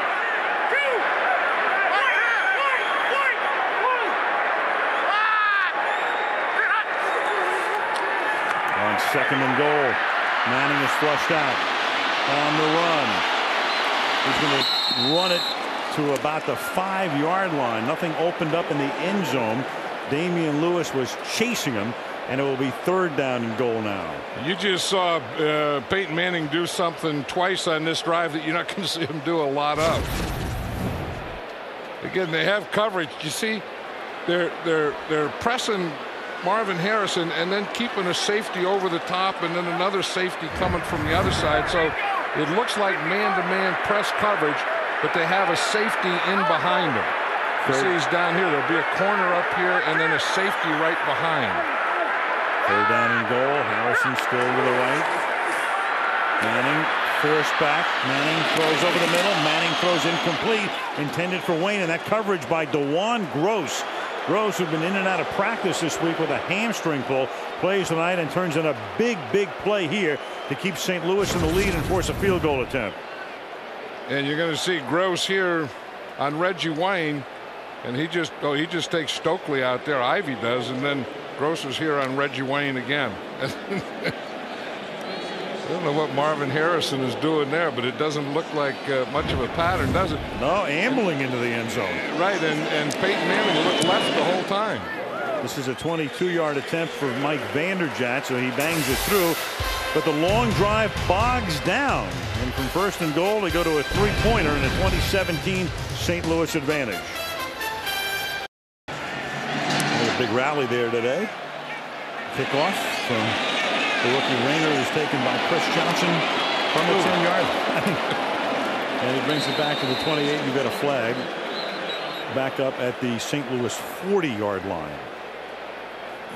I just saw a little while ago Peyton Manning was in an argument with his offensive line down there. Holding number 57 of the receiving team during the run back. 10 yards, first down. Penalty on Trev Falk. Rams ball.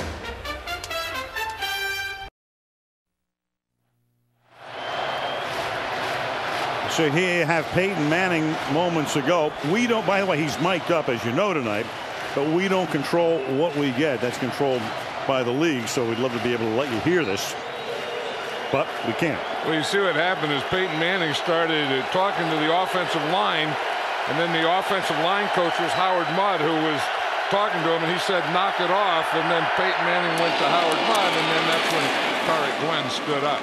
Now you've got Kevin Curtis making the catch, but all arguments end with guys making up normally. I mean, you got to work this closely over a long period of time. Well, you know, and that's just the heat of battle. I mean, the more cameras you get, the more of that stuff that you're going to see, but it goes on all the time. Sure. And has always gone on all the time.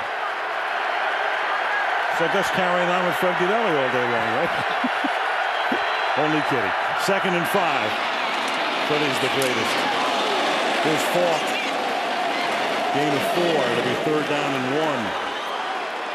1. Rams Star Trek. How the guy's been doing. Of course, Bulger's out of the game.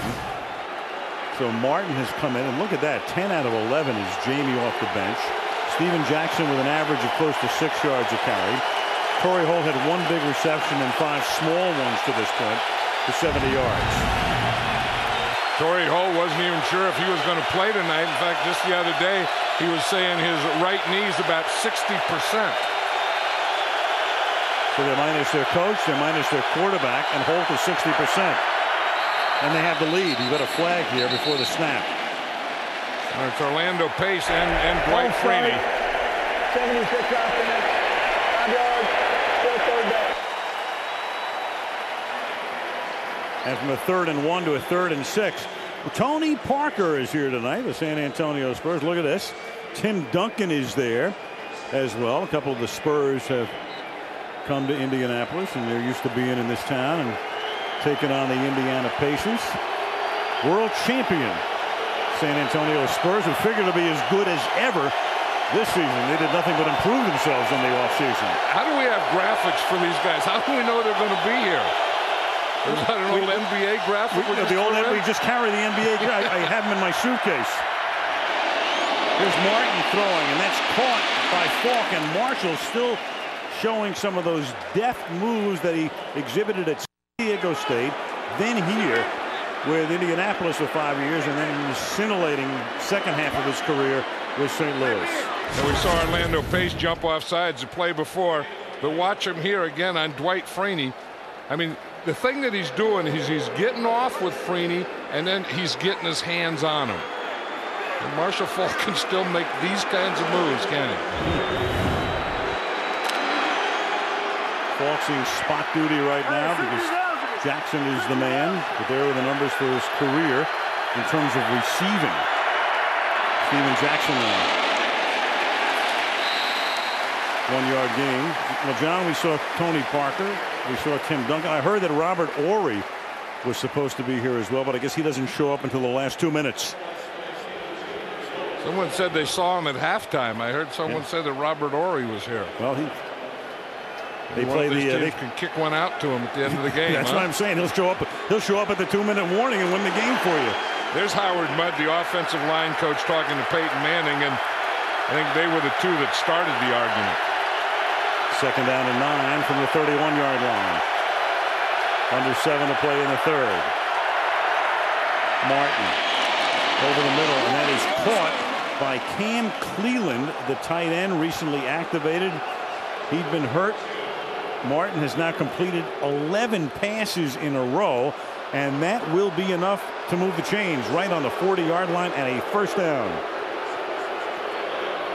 Dwight Freeney's trying every kind of spin that he can against Orlando Pace.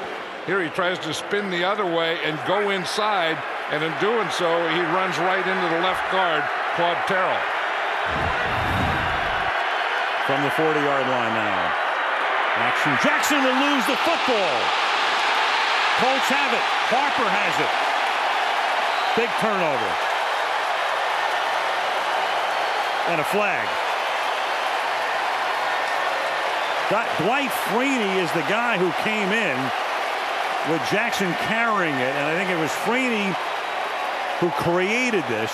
And it was another spin by Freeney. You know, he's been trying that spin, and he's been frustrated because Orlando Pace has been there all night. I think that one was on the tight end, Monomaliuna. And he's going to spin on him, and he's going to spin right into the ball carrier. Watch him here. There's Monomaliuna trying to block him, you see, and then once he spins, he gets to the inside and just knocks that ball out of Steven Jackson's arm. Now the penalty call. The line judge, as he's moving down the side of the field, ran in and was knocked down. But we're not sure if it was a player or if it might have been a ball boy. Therefore, there's no foul. Indianapolis' ball, 1st and 10. So the line judge got knocked down and the flag came out, and there's no foul. Fumble stands. Indy has it. 6 minutes to go in the third. 3-point game.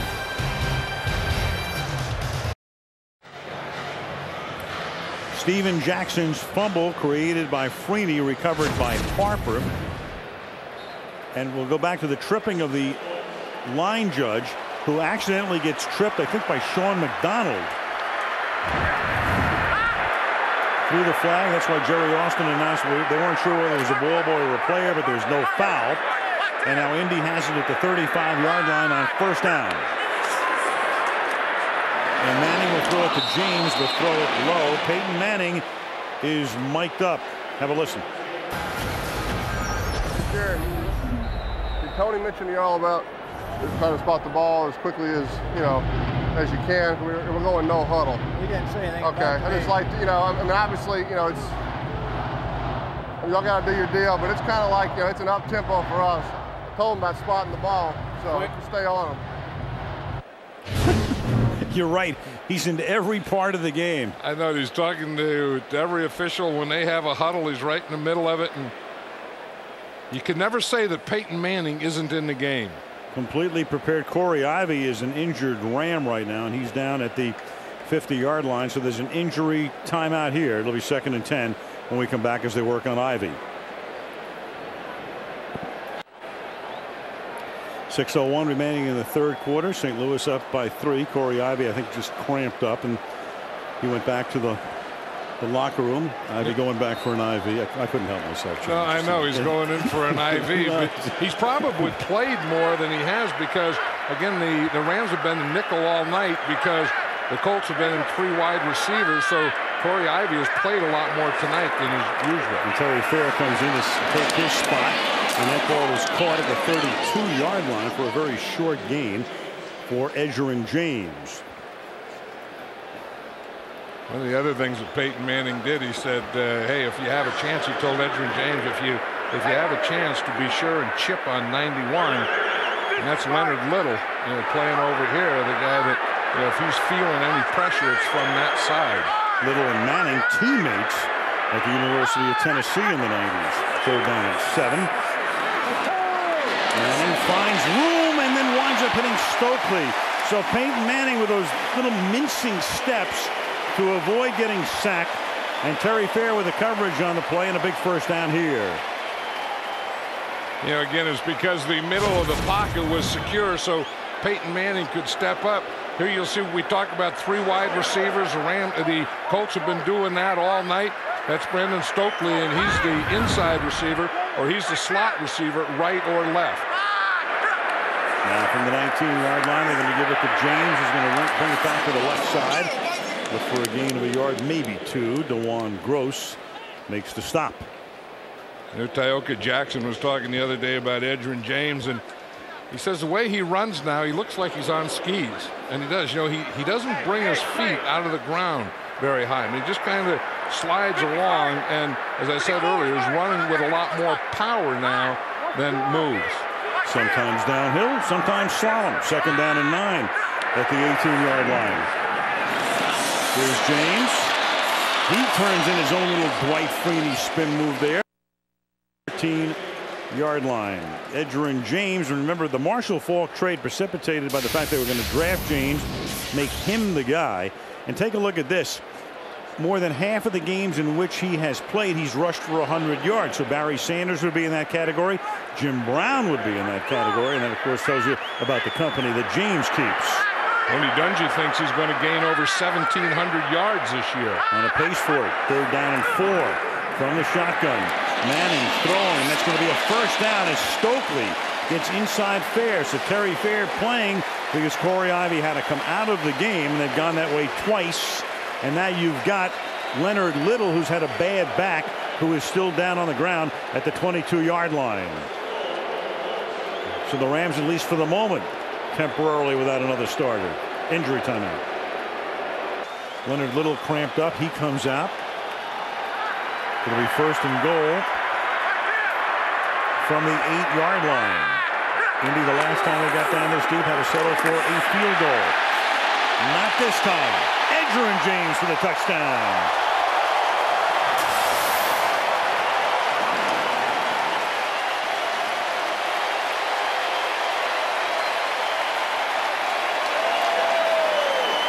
Derek Glenn helped to pave the way, and for the first time in the game, the Colts have the lead. And Tariq Glenn makes a good block on Hargrove. Edgerrin James is able to bounce to the outside, and once he hit that 10-yard line, did he explode.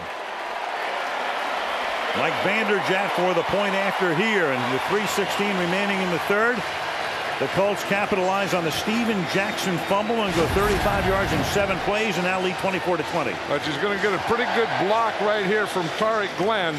But watch when he gets to the outside and he hits the 10-yard line right there. Well, the 5-yard line it was. I mean, the 5-yard line, he goes boom and takes off. A nice cut there, a nice cut. That's a jump cut back to the outside, and then the explosion from the 5-yard line in. Whew. That was pretty. Said he's running with more power and less moves. He had some moves on that one. Edgerrin James, power, speed, as you say, running more and more like a skier. Meanwhile, Manning is mic'd up. Whoa. Whoa. Hey, they're playing pass all day. Let's just keep running that ball. Hey, just got to keep it in positive, right? 2nd 3, 1st down. Don't be afraid to help on 91 every now and then on a chip. Think you can club them and get inside here on the Soul Train? You think you can, give them, think that might spin them? A word for everybody. That's right. He goes up and down the line. That was there with his offensive lineman. And when he said, we can run on him. We have to run his center right there, Jeff Saturday, said, yeah. Offensive linemen all over it. High school, college, pro, they all love to run. Dave Rayner, the kickoff specialist, to the goal line. Chris Johnson. And Chris Johnson can only bring it back to the 12-yard line. And so the Colts were at one point down 17-0. Now up 24-20. We talked about the trade when Falk went to the Rams and Edgerrin James came here, was drafted. And take a look at the numbers put up by each through those years. And again, that's the type of deal that you could say helped everybody, because Indy got a couple of draft choices. They were able to draft James. Falk goes to St. Louis and has had a Hall of Fame career. Napoleon was the man behind it on the India. 1st and 10 from the 18-yard line. And that is intercepted by Cato June. His 2nd pick of the game. Cato June is taken down to the 15-yard line. His 5th interception of the season, and that linebacker leads the league in picks. Yeah, when you play that cover 2 and you're going to run your middle linebacker deep, this linebacker here has to squeeze. He's a right linebacker right here. You see, he goes back, and then he just comes in. And they have to jump that middle because the middle guy runs back, and then they squeeze it with the outside guy. That's what Derek Brooks does at Tampa, and that's what Cato June does in Indianapolis. Cato June, what a 9-day period for him. He had 2 interceptions in San Francisco. last Sunday. Over the last 8 days, that's 4 picks now. 1st and 10 at the 14-yard line. The play clock all the way down, and Manning has to take a timeout. So Peyton doing a lot of directing of traffic and then runs out of time. Lose 150 calories just calling the play.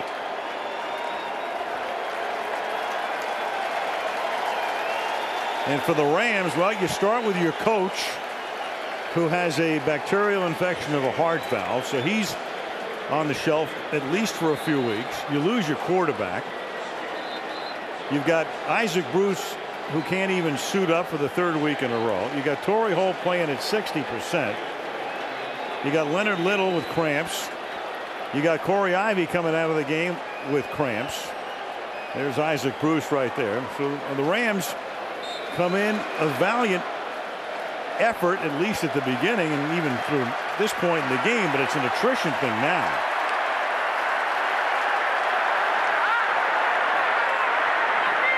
First and 10 at the 15 after the timeout. Little screen. Edgerrin James. That's the slalom route he takes there to the 6-yard line, gain of 9. Well, you know, we talked about Steven Jackson and how he was running with power and finishing his runs off. Edgerrin James sure does the same thing, doesn't he? I mean, they get low and then they just kind of explode at the end. James takes himself out. Dominic Rhodes comes in, number 33. Second in the short 2, and they'll give it to Rhodes. And he gets taken down by Ryan Pickett. Big defensive stand coming up here for the Rams to try to keep it a 1-possession game. In the meantime, Marvin Harrison, kind of the forgotten figure tonight, the lonesome end, as it were. You know, he's out there and they're doubling him every time, and he has a signal I've seen where he would look in at Peyton Manning and just put his hands down like, hey, there's nothing, I don't have anything here, and he hasn't been running the pattern and telling Peyton go someplace else. 3rd and 1.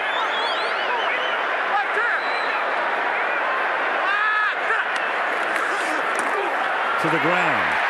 Rhodes. And that road leads to the 2-yard line on the 1st and goal. Yeah, and that's what he was talking about. And that's the thing that Peyton Manning will do, because he's very unselfish, that it's not there. The pass isn't there. They're going to keep those safeties up over the top. They're not going to give them the pass. They're not going to let them get slammed. But in doing that and taking that away, they're giving them the run. So whether it's Rhodes or it's Edgerrin James, he's just taking it. And James tonight 131 yards rushing. Indy with 137 on the ground and 147 in the air. So they're giving him the rush. They're taking advantage of it. And Rhodes cannot get into the end zone. The Rams stiffen. That's Damian Lewis with the tackle. Final minute of the period. This is when you like to have Edgerrin James in there, because Dominic Rhodes cut that off a little short. That stretch play has to go out to the numbers, and you make your decision when you get to the numbers. He made his decision before he got to the numbers. Watch it here. You see, he doesn't get out all the way to the numbers. He gets there and he makes his cut before he gets to the numbers. They want to stretch that play more. They get another Ram down. That's Damian Lewis, and again, that's a cramp.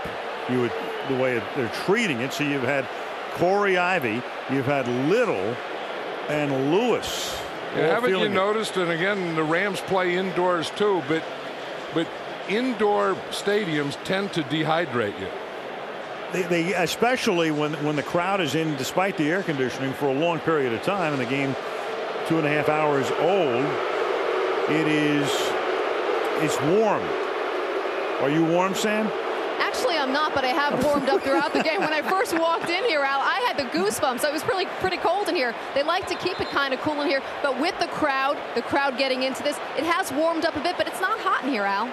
Yeah, but you wear size 0. Anyone that wears size 0, now these guys like Damian Lewis, he doesn't wear size 0. So if you wear size 0, of course you're not going to be hot. That's supposed to be my secret, John. Oh, I'm sorry. Oh, size 0 is a bad thing, not a good thing? It's a great thing. I'm sorry.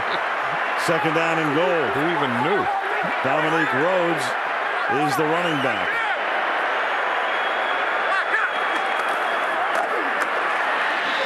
And Rhodes can't get in. So Indy having a tough time when they get down inside. It's the third time they've been inside the 10-yard line. In the last 3 drives, they had to settle for a field goal. They did get it in the last time. And now it's tough to get it in here on 3rd down and goal. This is a time, I think, when you have a great back like Edgerrin James, and he has to be in there. I know that they can take himself out, and I know that they need a break, and I know all those things. When you get down in this area, you need your top guy in there. Change ends of the field. It's the end of the 3rd. Indianapolis 24, St. Louis 20. Monday Night Football continues after this message from our ABC stations.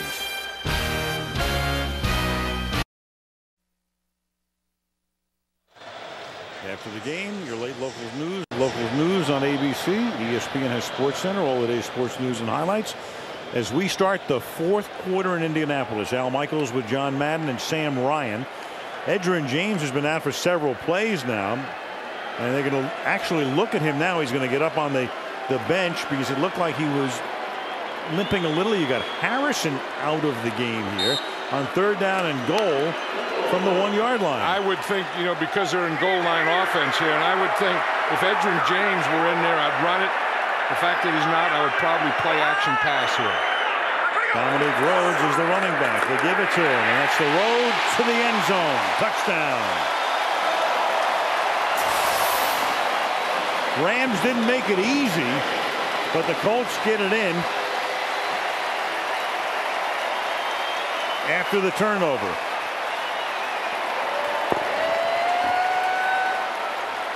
Five runs, 1 pass from 14 yards out after the Cato June pick, and they're 1 point away from an 11-point lead. Mike Vanderjagt.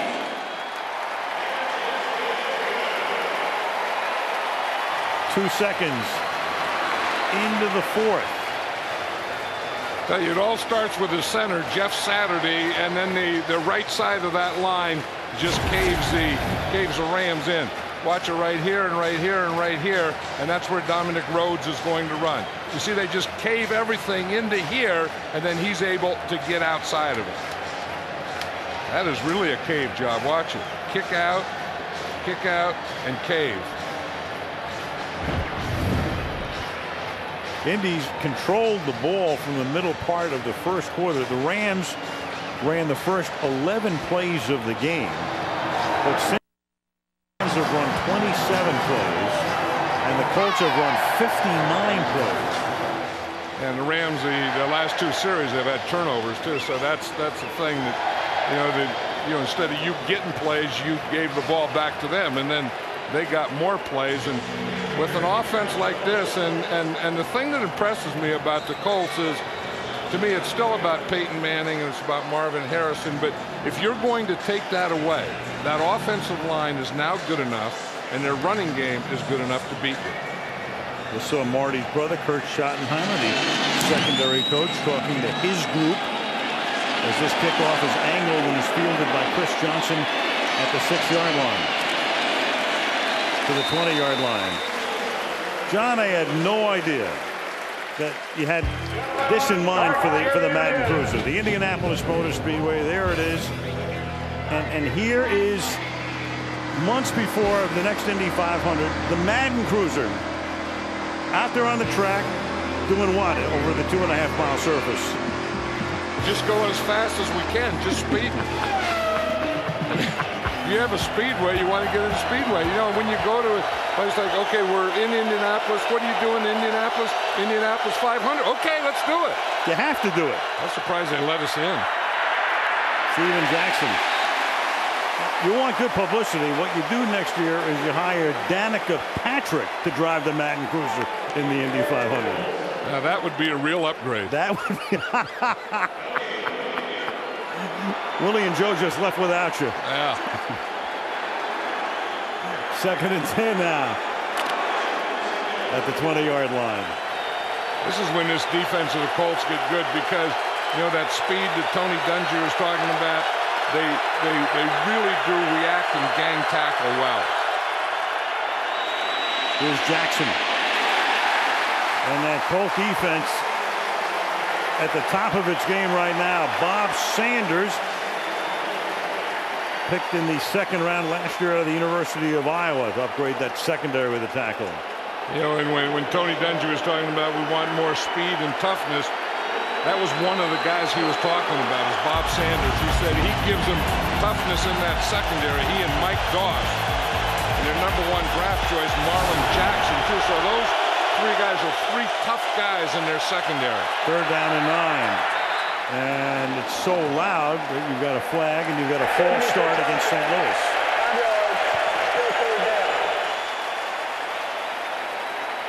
Well, the Colts in the first quarter, they allowed 17 points. And then since that time, they've only allowed 3. So I think when they came in here, I think the Rams, with their pace, with their offense, with their speed, I think shocked them a little. And then I think they finally settled in and figured out what the Rams are doing. That plus the attrition of the Rams, losing Bolger, defensive guys cramping. Rams are going to take a timeout. 3rd down and 14, taking a timeout because this one is getting away from them. Indy by 11.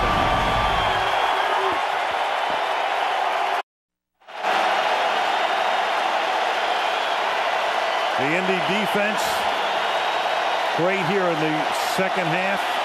The turnovers, right now they have the Rams pinned in a 3rd and 14 situation. Rams compelled to use a timeout to regather. This is when football's fun if you're a Colt defensive player. 3rd and 14. 4-man rush. They get to Martin. The arm is coming forward. There's no flag. And the Rams come up with the football back at the 2-yard line. We've been watching Dwight Freeney spin all night, and he spun again. And Robert Mathis comes in there to create that back at the 2-yard line. Watch, here's Freeney there. You see, he just spins, and boom, right there. But as you said, Mathis beat him to him. Mathis is speeding from the other side, Freeney from one side, and they just sandwich Jamie Martin. Not a good sandwich to be in if you're the quarterback. Freeney and Mathis. They've been doing that a good part of the season. Brian Barker to punt. Line drive kick, good deep kick. Troy Walters at the 43, but the kick was too low, and it sets up a pretty good run back as Walters brings it back to the 38-yard line. Let's go back and take a look at the lineage here. All-time touchdown duos, quarterback to receiver. You go back to 1936. Arnie Herber and Don Hudson at Green Bay combined for 29. That was broken by Green Bay Cecil Espel and Don Hudson. Then Y.A. Tittle and Billy Wilson with 41 in San Francisco. Unitas and Berry, and they held the record for a while, with 63 until Dan Marino and Mark Clayton broke it with 79. And then Young and Rice with 85. That's the mark now shared with Harrison and Manning. So sooner or later, this crowd hopes sooner, they'll get to 86, and they will be the record holder. James, 2-yard loss. What was amazing about that, our man Steve Hurt came up with that back in 1990. And remember, everybody thought, well, if Marino has it, it was Mark Duper. You had thought at that point Duper was thought of as maybe, I don't know, the Marx brothers, but you thought of Duper maybe before Clayton. It was Clayton who had the record. And how about if you thought Jerry Rice was part of it, you would think Joe Montana would be the other part of it. Absolutely. 2nd down and 11. Manning throws, and that's caught by Brandon Stokely at the 23-yard line. Stokely having a nice night. 4 grabs, 38 yards, and there it is. The two tandems on top. Marino Clayton. Kelly and Reed at 65 would be 4th. And then Unitas and Berry of the Baltimore Colts. Montana and Rice at 55. Right, and Steve Young said that he never thought that would be broken the way football is today with free agency and all that, that a great quarterback and a great wide receiver would never play together long enough. Well, Manning now in his 8th year. Harrison has been here for 10. James going to cut it back, take it inside the 20 and go to the 19-yard line. And that's the way you run the stretch play. If someone's watching and say, you know, I'm a high school kid, I want to learn how to run the stretch play, we're running it, just watch that last play. You just take off and you just run right to the numbers. And then when you get at the numbers on the field, then you make your decision. Watch it. Here he is. He's just going to run right at these numbers. Here's the numbers right here. When he gets to that point, he's going to make his decision. He decides that he's going to cut, and then he cuts back. That's a perfect stretch play. Second down and 5 from the 18-yard line.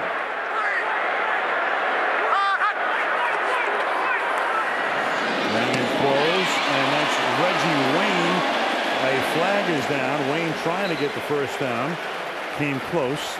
Manning is indicating, I would think, defensive holding, I guess. We've seen Manning do everything. Yeah. We've seen him coach the receivers. We've seen him coach the back, chip on this guy. We've seen him coach the offensive line. We've seen him, be the head coach talking to the official. Holding, number 24 of the defense, 5 yards, automatic first down. So for those of you in St. Louis who have switched over here, your team got off to a great start, 17-0, but attrition. You lose Bolger. They've had other injuries. Bruce isn't playing. Holt is 60%. And Indy is just too good at this point. Up by 11. And James will take the ball to the 6-yard line. When he decides to go somewhere, he's going, isn't it? I mean, he takes that cut, and he's going to turn that ball upfield or downfield, and he just does it. Watch this. It's here, and then right now he decides that's where he's going. The guys just fly off him. I mean, Archuleta's a pretty good tackler, but when he makes contact, he still loses 2 more yards, or he still gains 2 more yards. 142 rushing yards for James tonight. 2nd and 3. And they go for the record, and Harrison has it. The Rams are going to say no, he wasn't in bounds, so if it stands, unless it gets challenged and overturned, that's your record. It would be 86 on the fade from Manning to Harrison. They were looking for that all night. They finally caught man-to-man out there. He throws him a perfect pass. Watch Marvin Harrison's feet. Here he catches the ball down and drag that right foot. That should be a record. It should be. That's beautiful. That looks like art. They have Stokely on the same side, so he got man-to-man. He gave himself a little room to the outside so he could bend in, and then he got both feet inbounds. Congratulations. And Harrison, who normally takes all of his touchdown balls and keeps them, insists that Peyton take this one. The extra point is good by Vanderjagt. That's 86. That's a new NFL record. And they still have a lot of years ahead of them. And the Colts have an 18-point lead.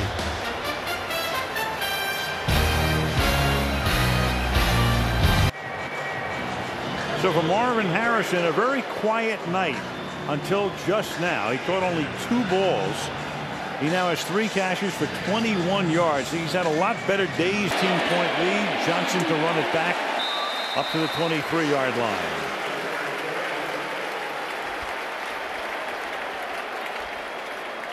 And he lets Manning take the ball. Peyton to the end zone. His 2nd touchdown pass tonight. 38-20. Al Michaels, John Madden, and Sam Ryan at the RCA Dome in Indianapolis. Colts on top and leading by 18.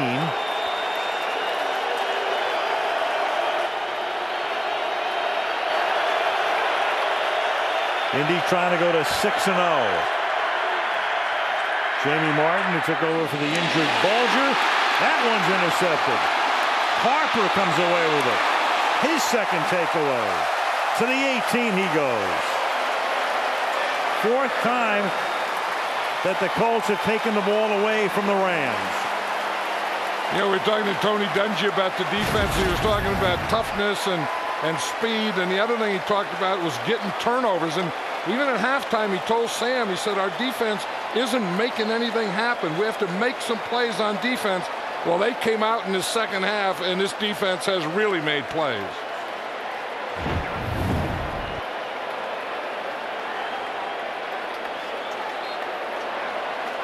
Rams will go home. And now the question, of course, after the game is, what about Bolger? They play New Orleans next week, Jacksonville the week after. Indianapolis goes to winless Houston, and then they have a week off before that Monday night matchup against New England. Martin had completed 11 straight passes, and now his last 2 have been intercepted. And Harrison, can he get in? No, he stopped just short of the goal line. As you said, he was quiet most of the night, but they had him doubled, they had him bracketed, they were doing all this thing. Here he is, he's just the outside receiver, and again, he does this with quickness. He starts upfield, and then boom, he comes into the inside, and these guys, Peyton Manning and Marvin Harrison, know each other so well. I think Peyton Manning could throw that blindfolded. I think Marvin Harrison could run that route blindfolded. And before it's over and done with, barring injury, these guys will put a lot of distance between themselves and Young and Rice. Well, now they're in their goal line offense again, so Marvin Harrison is out. And Manning will take a timeout. That's the second taken by Indy in the half with 8:19 to go. Indy on top by 18, trying to make it 25. Baseball field is Victory Field, home of the AAA Indianapolis Indians, and then under the dome. Here it is again. Take a look at this on the touchdown pass to Harrison. Watch Peyton Manning here. When we talk about communication, you see he signals out to Marvin Harrison, and then this happens. You know, we always talk about the two of them have signals, and they know each other, and they just have little hand movements, body movements. That was a hand movement, and that got him a record. First and goal now after the timeout. Edgerrin James is in the game. Dallas Clark sets up for leverage. And Edgerrin James will burrow his way in for a touchdown. He went the low road, so they had to wait for the official to come in and find him. And across the goal line he goes to make it 44-20. That's a fourth Colt touchdown off a turnover. And that's what they do. This offense is so good, they can run it or they can pass it. And if you're going to give it to them, if you're going to give them a turnover, their offense will take it and get it in the end zone. There's two things a running back can do down the goal line. He can go over the top or he can go underneath, not run right into it. Point 45 off the foot of Mike Vanderjagt. So it's been a big night for Harrison, a record-setting night, but Edgerrin James has really been the star. 143 yards on the ground. And Indy up by 25.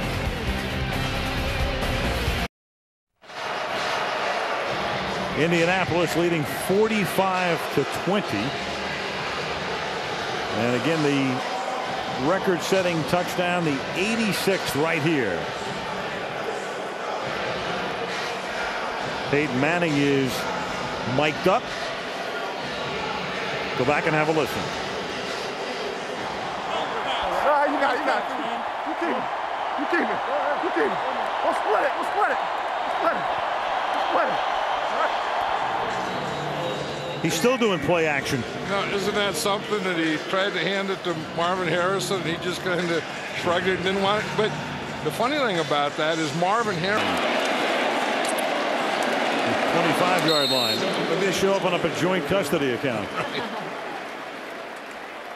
Sam Ryan. Well, right now, Al, I have custody of it. Number 86 right here. Peyton told me the other day Marvin does have 1 through 85. He suggested to him a couple weeks ago, hey, you can keep it.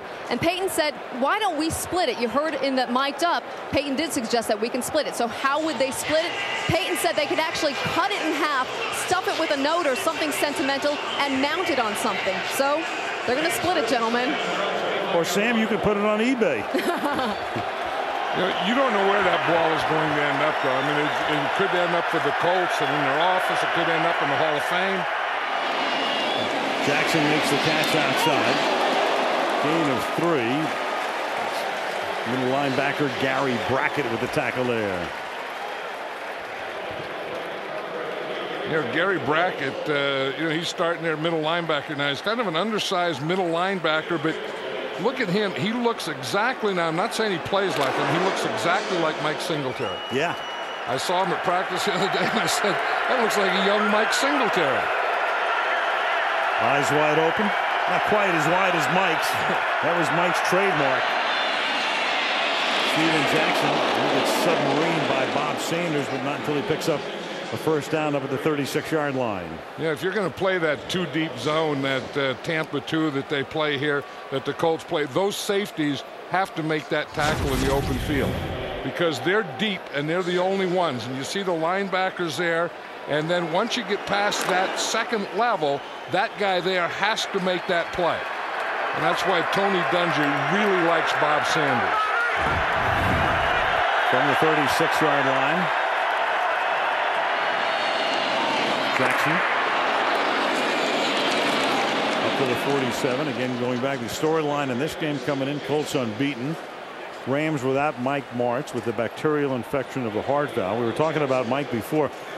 Mike is a very passionate and emotional man, and a guy who, as I said before, I was told, his doctor said, stay away from football, but Joe Vitt is the interim coach. And you know, for Mike, I mean, how do you tell a guy like Mike Martz to stay away from football? You can't tell any head coach that because, you know, it's your team, and your team is like your family. It's like your baby. You can't tell them to stay away from it. And that's exactly. Well, you can tell them to stay away from it. They won't do it. I'm sorry. Sure. And for Mike, you know, and we wish Mike the best, and take care of yourself and just rest up and listen to your doctors. But you know, for him, it's going to be such an agonizing thing because let's hope he gets better, and you start to feel better, and you think, you know, I got to get back into it. I got to get there quicker than later.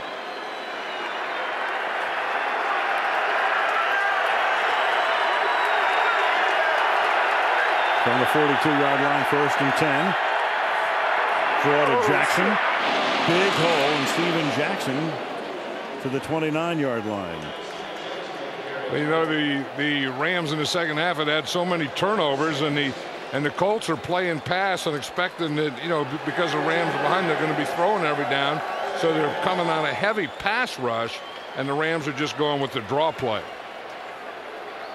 Here's Jackson tonight, 87 on the ground, a lot early and a few yards here late. Plus he's caught 4. Bolger hurt, sprained shoulder, first half. Reduced the communicator in the second half. From the 28-yard line, Jackson will take it again, his 5th reception. And Steven Jackson gets to the 22-yard line where Harper stops him. You know, Mark Bolger did 2 things on that play that really surprised me. But again, they were probably instincts or reaction. He threw an interception, and then he went over and got in position to make the tackle. Then he had to take on a blocker, and he took on a blocker with his right shoulder. Now, most quarterbacks won't do that. You see him here? He had to give Thornton something to block, and he gave him his right shoulder. So his being in that position surprised me. And then turning that right shoulder surprised me. 2nd and 3. Almost picked, intended for a hold, and it's Nick Harper who's been all over the place in the second half. Yeah, this whole secondary has, and we talk about Nick Harper as a corner and Bob Sanders and Mike Doss, the plays that they've been making, and they're a much more active physical secondary than they've been over the years.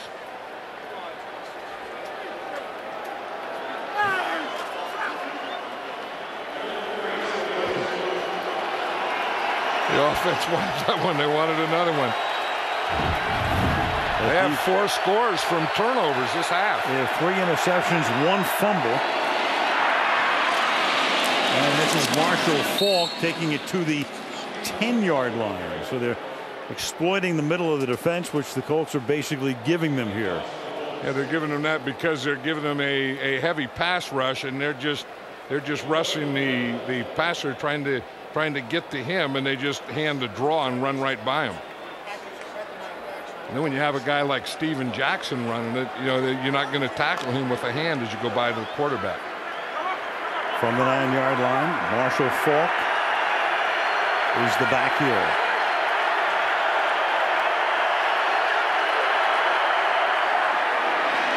Martin stays upright after nearly tripping and then throws and has a touchdown to Cam Cleland, the tight end. He had Cam Cleland all the way, and as you said, he started to come out of there and he slipped a little, and I was watching Cleland. He was wide open, and I didn't know if Martin was going to get control of the ball in time to get it to Cleland. But he's going to fake to the left, and he kind of steps there, and you see how open Cleveland is and how long he was open before that ball got out there. Mike Doss, number 20, was the closest guy. They went for the play-action fake, and Cam Cleveland is wide open for about 2 minutes. Now the Rams are going to line up to go for 2. It's a 19-point differential. So they're trying to cut it to 17. This is an either-or here, 17 or 18. It's still a 3-possession situation for the Rams, and of course an onside kick figures to be the next play after the conversion attempt.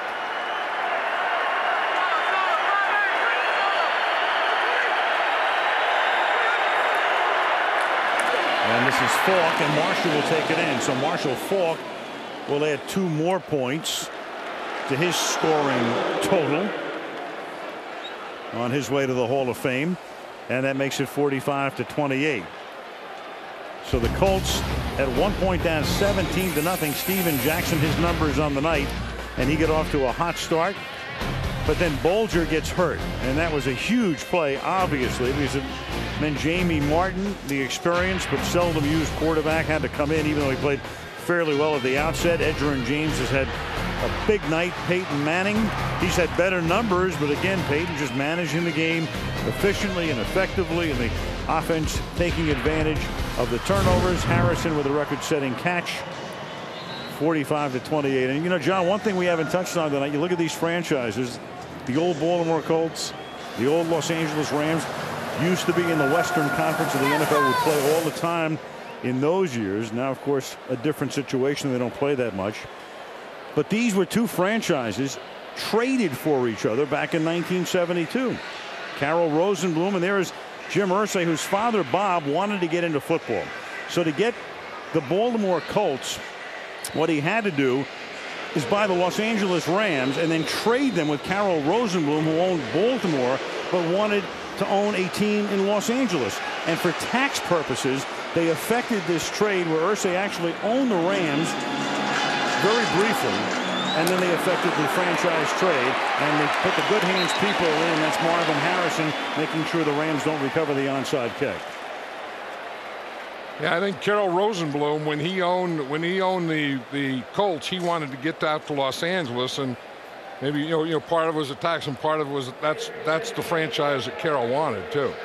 And an injured Colt right here, and that's Brackett, the middle linebacker, Gary Brackett, also playing on special teams, who get shaken up. And the irony is, when you think of these franchises, they have been in effect owned by the same families for about a third of a century, as they attend to Brackett here, and Peyton Manning expresses his concern from the sideline along with Dallas Clark and Reggie Wayne. Peyton's not going to be playing anymore tonight. Yeah, Jim Sorgi's going to come in. He's his backup right now, but the concern right now is on the field with a guy who's not only a special teams member but a very vital part of their defense in Gary Brackett. And he gets up, so that's obviously a good sign. But you think about these franchises as Brackett comes off. Carroll Rosenblum owned the team and then died in '79, and Georgia Frontier, Georgia, the widow of Carroll Rosenblum, survived a court battle to retain the team, and she still owns the team. And in the Irsay family, this team was in Baltimore in '72 and then moved to Indianapolis in '84, and Jim has taken over, and right now Jim is guiding the only undefeated team in the National Football League. They look pretty good too, don't they? They do. I mean, this defense really is better.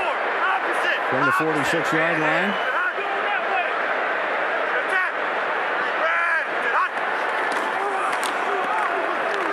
Sergio looks like Peyton. Here's Rhodes, and we have Peyton again mic'd up. Louisville, Houston. Orange 38. Orange 38. Lock.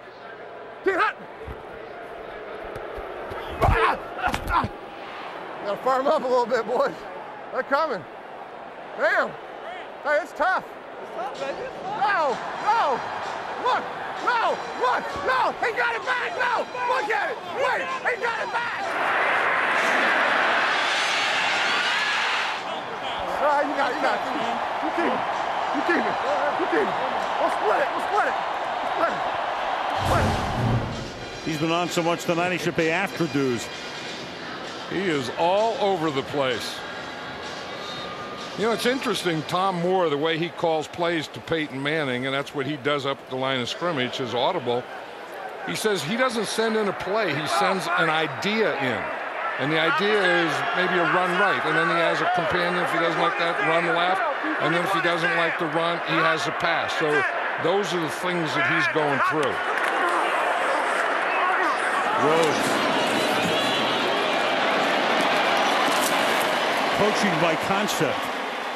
That's not bad. You know, it used to be like last year, he would send in 3 plays. In other words, here's 2 runs and a pass, and you know, if you want to throw it, I mean, if you see the coverage and that's what you want to do, throw it. If not, you know, you can run strong or you can run weak. And now he's shortened it down. He just gives them an idea, just gives one part, right? Run right. And then if that's there, you stay with it. If not, you run to the left. And if you don't like either one of those, you throw the ball. I love it. I mean, you know, simplify your life. You have a quarterback like Peyton Manning, uncomplicated. Yeah, that's the thing, though. I mean, having a quarterback like Peyton Manning and having him that long, the offensive coordinator and quarterback together. That is the thing. Straight ahead. Rhodes. Now, Indianapolis goes to Houston next week. Take a look at this. The Texans have not won a game. Then they have a bye. Then that game at New England is a Monday night game. And that's the game in the playoffs in the last 2 years that Indianapolis couldn't win. So they got bounced out. Big game in New England on November 7th on a Monday. We'll also see them on Monday night, November 28th, as they take on Pittsburgh here. But Indy will go to 6-0. The only unbeaten team in the NFL at the 2-minute warning in Indiana.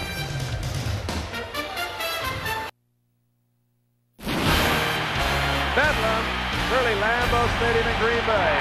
Oh, yeah. I think America's loving this one. I sure am.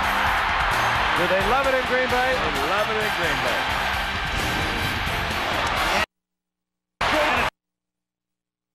Goes to the end zone. It is caught for the touchdown by Davis. Lord, you can take me now. I've seen it all. And they go for the record. They were looking for that all night. That should be a record. October 17th, pretty special night through the years on Monday Night Football. Some pretty special things happened. Very. Pretty special thing happened in baseball back in 1989 of a different sort. The anniversary of the earthquake, Loma Prieta, affecting the World Series in San Francisco. Was that this date? October 17th, 19.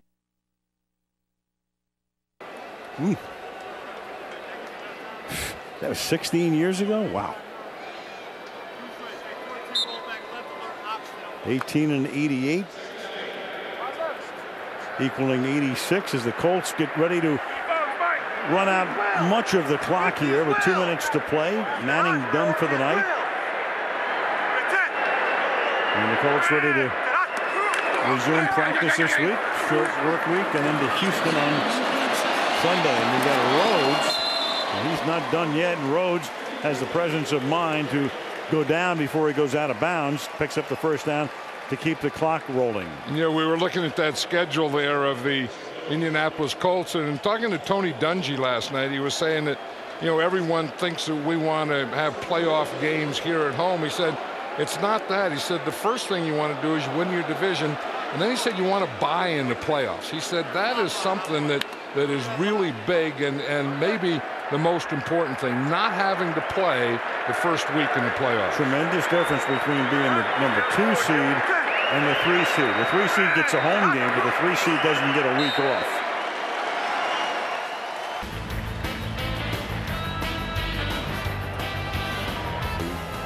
After trailing by 17 at the end of the first, you'd have Oakland against Philadelphia in '95.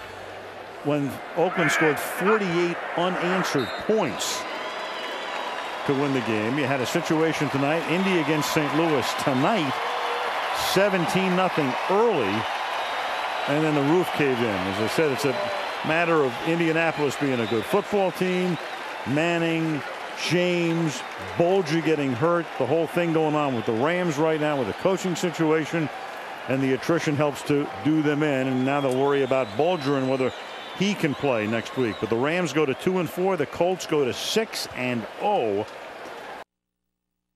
5-2. And we'll be back with the AutoTrader.com post-game show right after this.